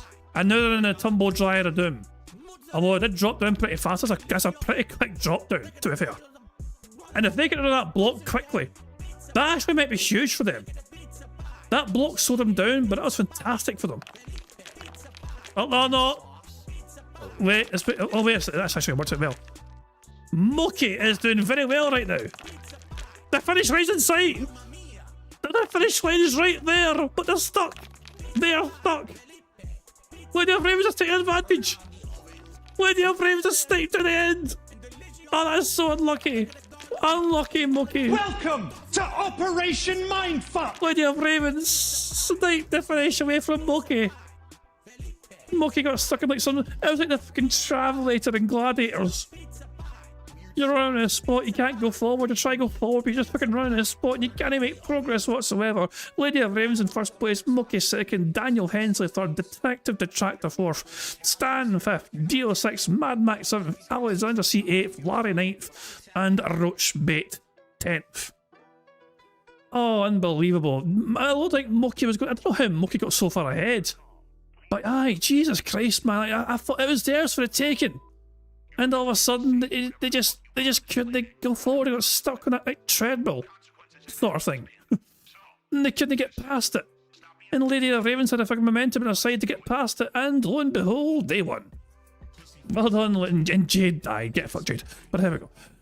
Lady of Ravens won it. It was there for a taking, Moki. You fucked up. You screwed up so badly. Sorry. Oh hell, but Lady of Ravens in first place, well done to them. Other finishers include Caleb in 19th, Broside fell 20th.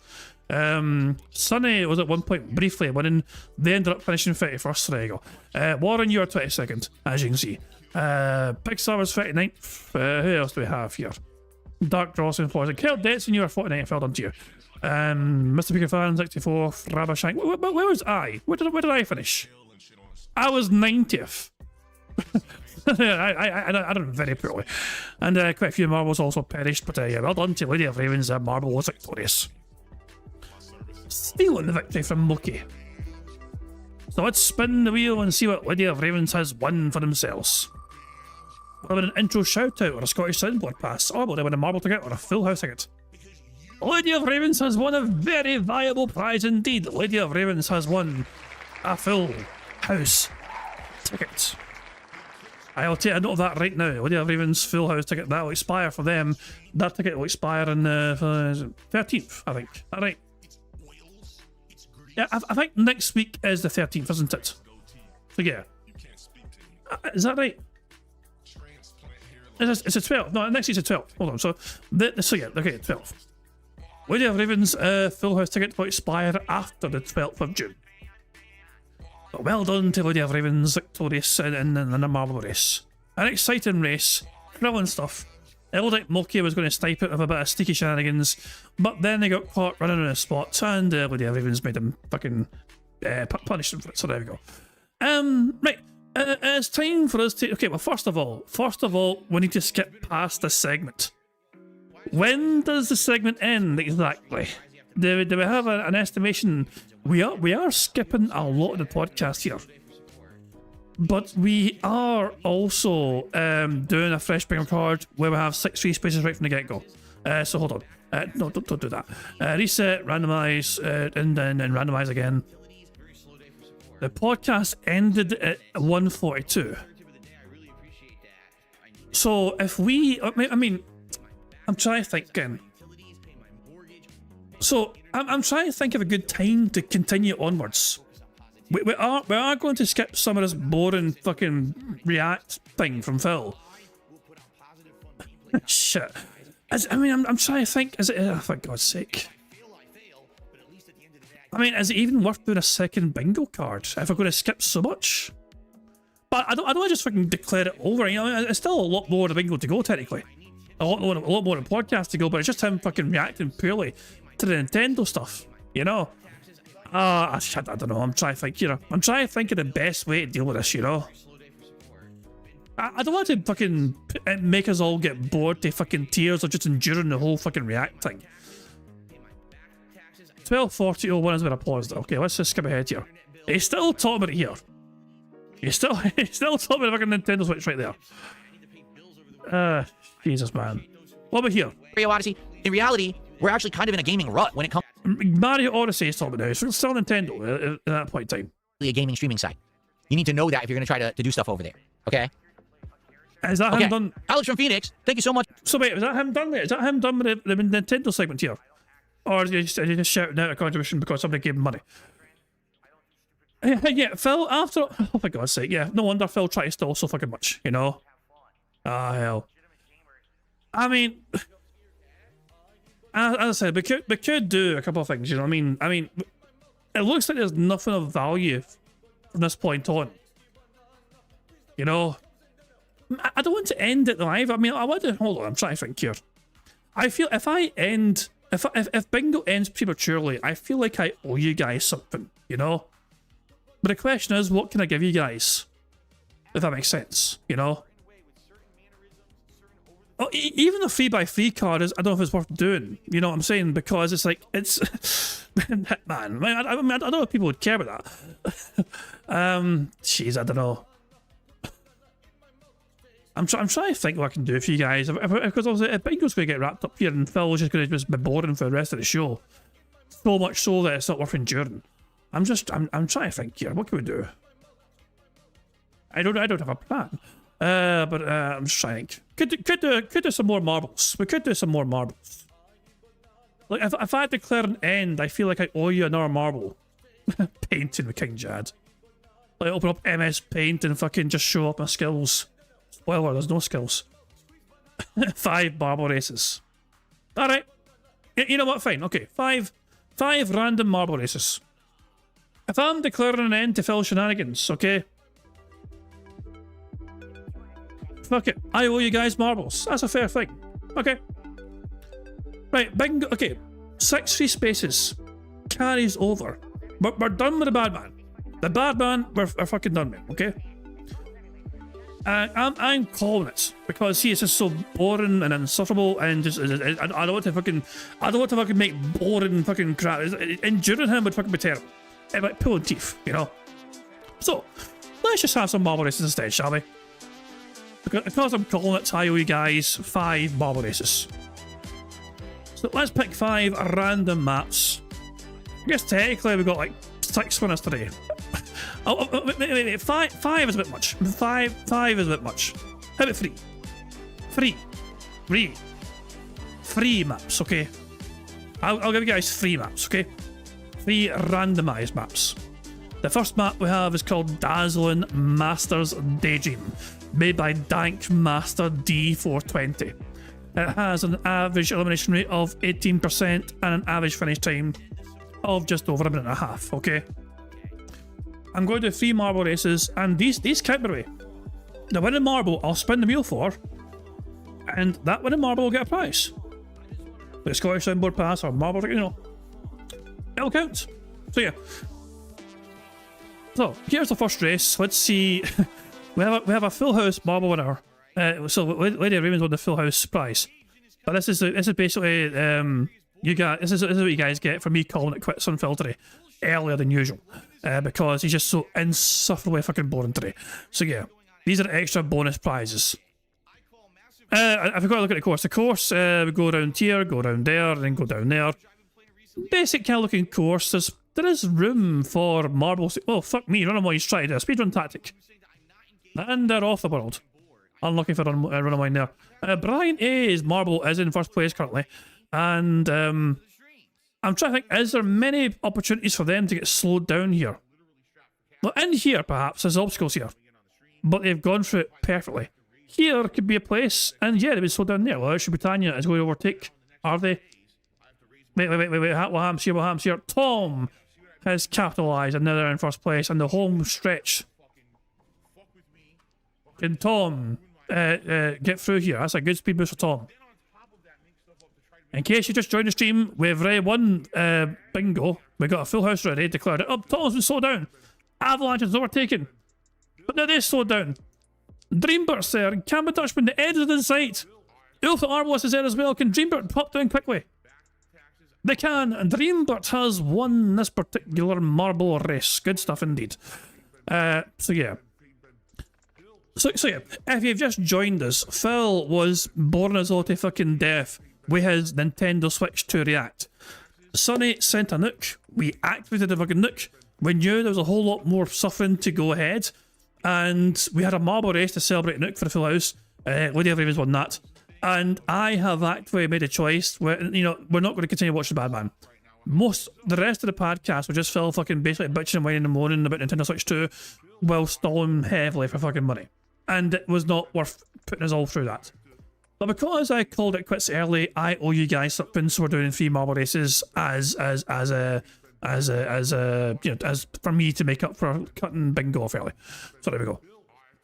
So Dreambert's won this marble race, Cameron Dutchman second, Ulfa Arbalist third. Hold on. Fourth was Detractor Simba, Red Joshua 5th, ST1593 6th, Avalanche 7th, Taco 8th, Guru 9th, and Damien 10th. So there we go.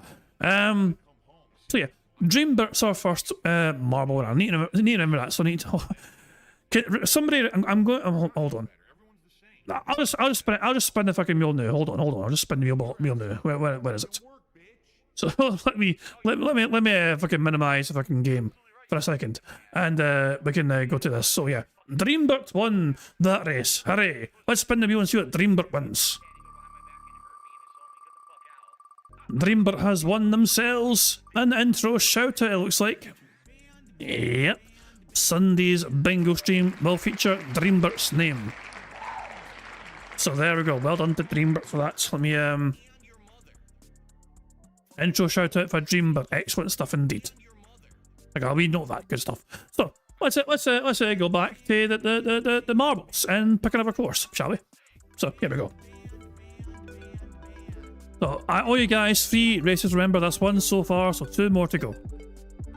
The second course we have for today is called Wonderful, Lovely Rainbow, made by JP the Joker. It has a 48% elimination rate and has an average finish time of just under 3 minutes. Let's see how this does then, shall we? Let's have a quick look at the course. Oh, they went kidding with the rainbow, man. Fuck me. I go down here, there's portals down there, you go down there and through here, and there's multiple paths and directions and more portals, and there's things over here, and I think it ends here. Everything back there is decorational, I think. No, I might be wrong actually.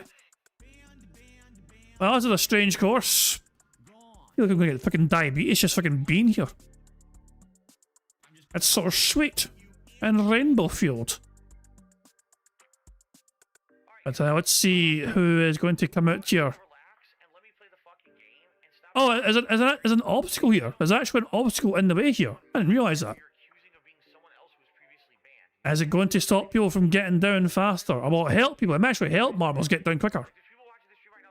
If they get hit by it. Yeah, I also is that Dreambot again? That's Dreamland. Dreamlands and Pixar. The two frontrunners and Pixar has taken a lead. But they've hit a block. What the fuck's that shit? Get out of the way for fuck's sake. Oh my god. Is that going to open any point in time? Surely this has got to there. Wow, what the fuck? Pixar was robbed. Pixar was robbed. Let's go to first place here. Who's in first place? David, there's another blockage. What's going on here? Who's winning? Who's losing? Do we know? What's happening over here? I'm going to follow Mammon. I'm trying to think who's going to go through the portal first. I'm trying to tell who's going to go through the portal first. It's hard to tell. I'm following Yorkshire Walker, I think. No, I'm not. I don't know who I'm following. I want to follow Yorkshire Walker, but it's hard if I can tell who's all where. Mammon! I'm following you. We're on the side of the map. Mammon's had a speed boost. There's so much rainbow transparency. It's hard if I can see where the course is and whatever parts of the walls are and all that jazz. But I think Mammon's winning. No, not anymore. Not. So who's winning? Sunny might be winning. Sunny, dare I say it, might be winning. Sunny might actually win this. I need to go to finish. I need to go to finish. Where's the finish line? I've lost the finish line. The finish is over here. I think someone's going to pop through here. Let's keep an eye on the finish here and see who pops through first. Because I think we're about to fucking have some marbles pop through here. I'm trying to keep an eye on the marbles over there as well as the finish line here. Was I wrong? I might have been wrong.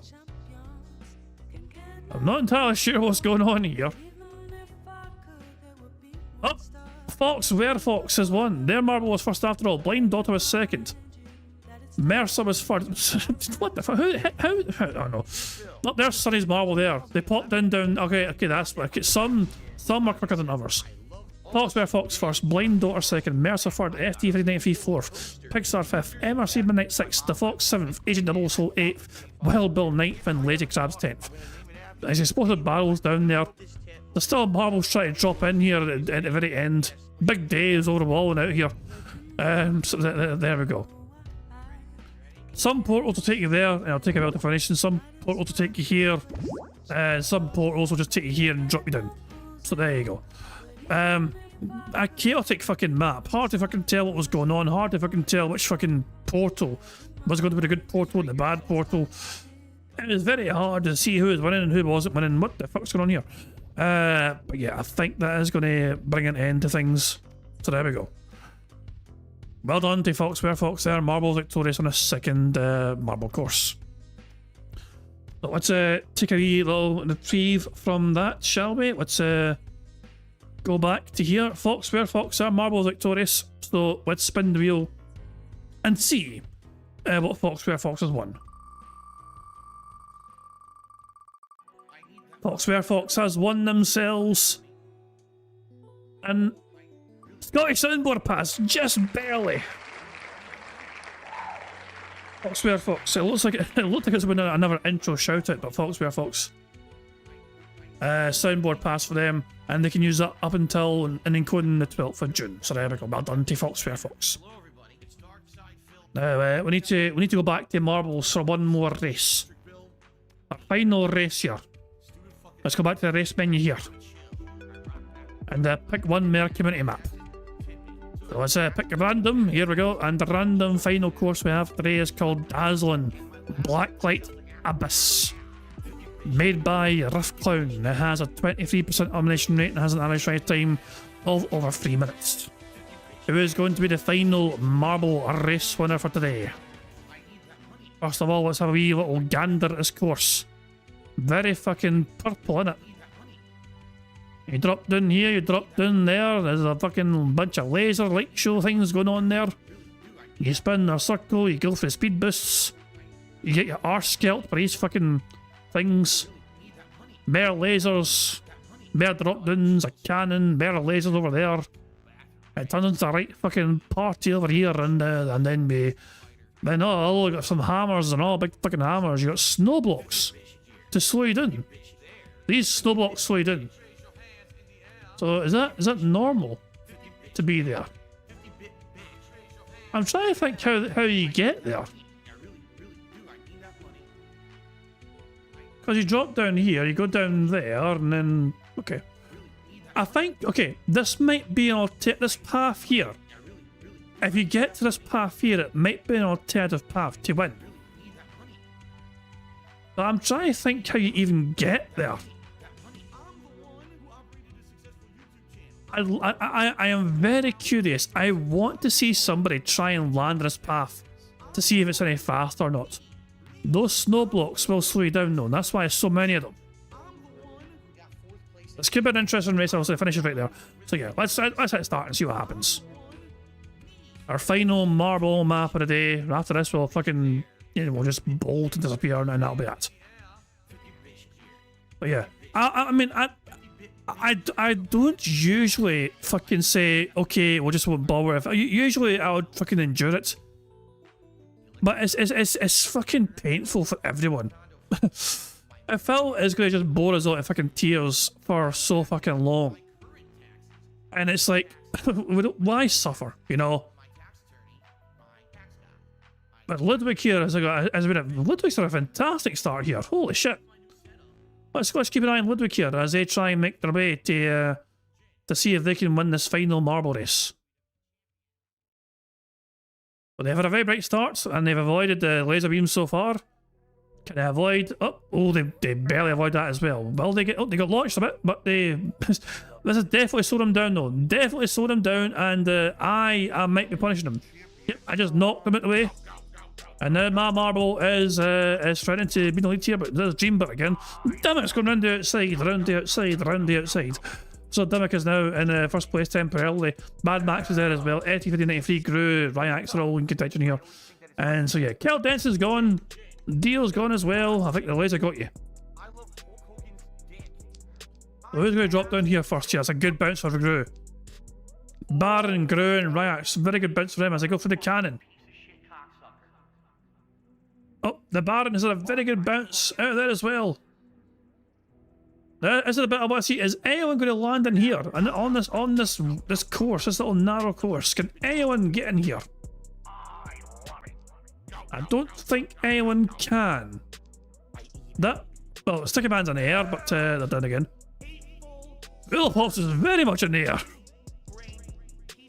And, oh my, Illipops almost landed it. Illipops almost landed in the fucking narrow bridge. Holy shit, they bounced off it. That was almost an incredible fucking shortcut. That would have been insane. Right, Takozo and Jim R6 are through here. I don't think anyone managed to land on this shortcut route. Jim R6 is in the air. Let's keep an eye on them. They land securely, and that's actually huge for Jim R6. Jim R6 has won yet again, and away they fucking go. Jim R6 has won a couple of these fucking maps, so Jim has a Scottish soundboard pass already. They already have a Scottish soundboard pass. And they got a chance to win something else. Jim R6 in first place, Baron second, Darcy Ranther third, Aussie's Game Room fourth, Ryax fifth, Beans for you sixth, The Fox seventh, Ravershank eighth, Nato Ronan ninth, and Peakall Gaming in 10th place. There we go. An exciting race, but back and forth. Jim R6 was in the air right towards the end. It looked like it could have been a demise, but instead he used it to their advantage and it just sped them on the way to victory. So well done to them. So there we go. Just waiting for the last few marbles across the line here. Waiting for the course to burn them up. Embo and Hyams to cross the line here. Sean Green trying to get there as well. Damien got nuked, but Damien's fine. Damien's alright. There you go. So well done to him. So, well, Jim R6, they're victorious. Well done to them. So yeah, let's get it here. Let's get your marble finished. There's your marble. Keep an eye on your marble. There's your fucking marble. There you go. Okay. Let's just go. Let's see what Jim R6 has won for themselves here. Our final marble spin here. Jim R6 already has a marble ticket. They have also won themselves an intro shoutout. Well done, Jim R6. Your name will appear alongside Dreambrick's name on Sunday's bingo stream. So there we go, good stuff indeed. Excellent stuff, so there we go. Well, I have given you guys 3 marble races as a... I mean, I don't know how to... I don't know what to... It's not a punishment. You know what I mean? Or anything like that, you know? Oh, shit, that's bad news, Alex. Your computer shat the bed and I've lost my recovery USB. Oh, fuck. I would recommend talking to people like Profit privately about that. I mean, Profit is also very tech savvy. Sonny as well. Sonny's also very tech savvy. I mean, but with that sort of situation, if you need tech help and tech advice, Profit's usually very well clued up. You know what I mean? I'm not trying to imply you're not. But if I'm having problems with computers, I usually go to Profit. You know, that's what I do anyway, personally. I mean, because they know what I'm talking about, you know. So that's crap that happened to you. Okay, hopefully you find your recovery USB as well, whatever, you know what I mean, and hopefully there's things that can be done about that, you know what I mean. Fingers crossed, yeah. But that sounds like a fucking rough situation, Alex. You know what I mean, so that sucks for you. But yeah, as I said, maybe if you need help in that situation in any regard, I'd recommend like reach out to Profit for maybe help advice if you can do. For anything like that. So there you go. Or even Sonny as well, because Sonny also might have some knowledge of that because he owns like 20,000 computers. So there you go. But I'm going to wrap up bingo there, guys. And yeah, we got one full house, courtesy of Anouk. Phil was extraordinarily boring today, but we managed to bypass that. We avoided a lot of the Phil rather than during Phil's boredom. We just said fuck this shit, we're out. We just had some marble races instead and all that jazz, and now have some autos to end things. Okay, but guys, thank you very much for joining me with some bingo antics. It's been a long week. It's been a long bastard week, you know. But thankfully we come to the end of the week right there. So good stuff indeed. And yeah, I might do a stream tomorrow. I don't know. I might do some sort of gameplay stream tomorrow. I am tempted to do a Jackbox party game. You know, like I do have the Jackbox party pack. You know. So like you know, the games, so you know, so it's tempting just to you know, just play like Fibbage or something, or something along those lines on stream one time. But so maybe we could do that tomorrow. Yeah, I might do a stream tomorrow. That if you guys are interested, we might do just some random community games, just have fun and do whatever. But yeah, I'll see what we can do. We'll see if we decide to do something tomorrow.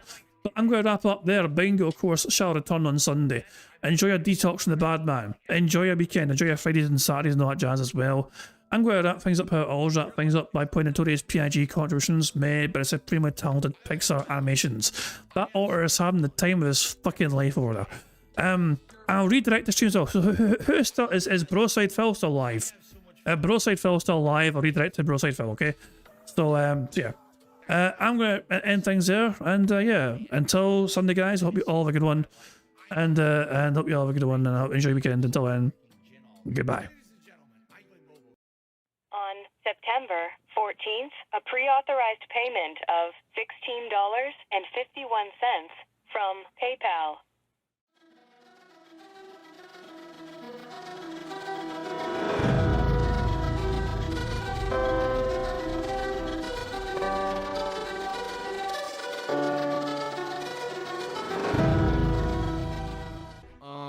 Luna Mills has tipped me $1.30.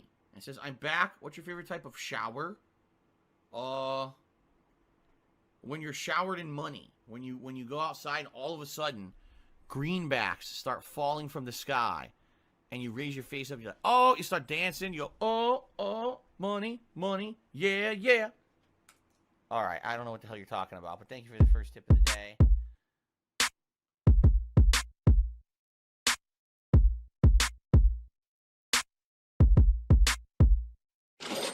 Money, money, yeah, yeah. Money, money, oh, money, money, yeah, yeah. Money, money, money, money, yeah, yeah. Money, money, oh, money,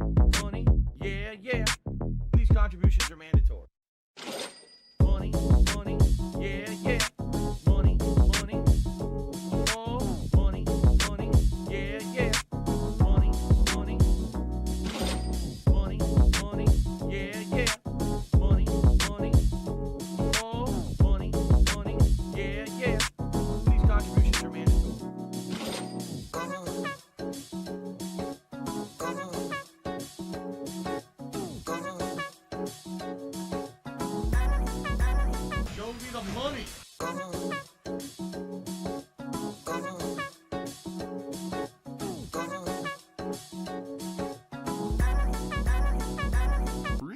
Money, money, yeah, yeah. Money, money. Oh, money, money, yeah, yeah. Money, money. Money, money, yeah, yeah. Money, money. Oh, money, money, yeah, yeah. These contributions are mandatory. And it's gone, just gone like that.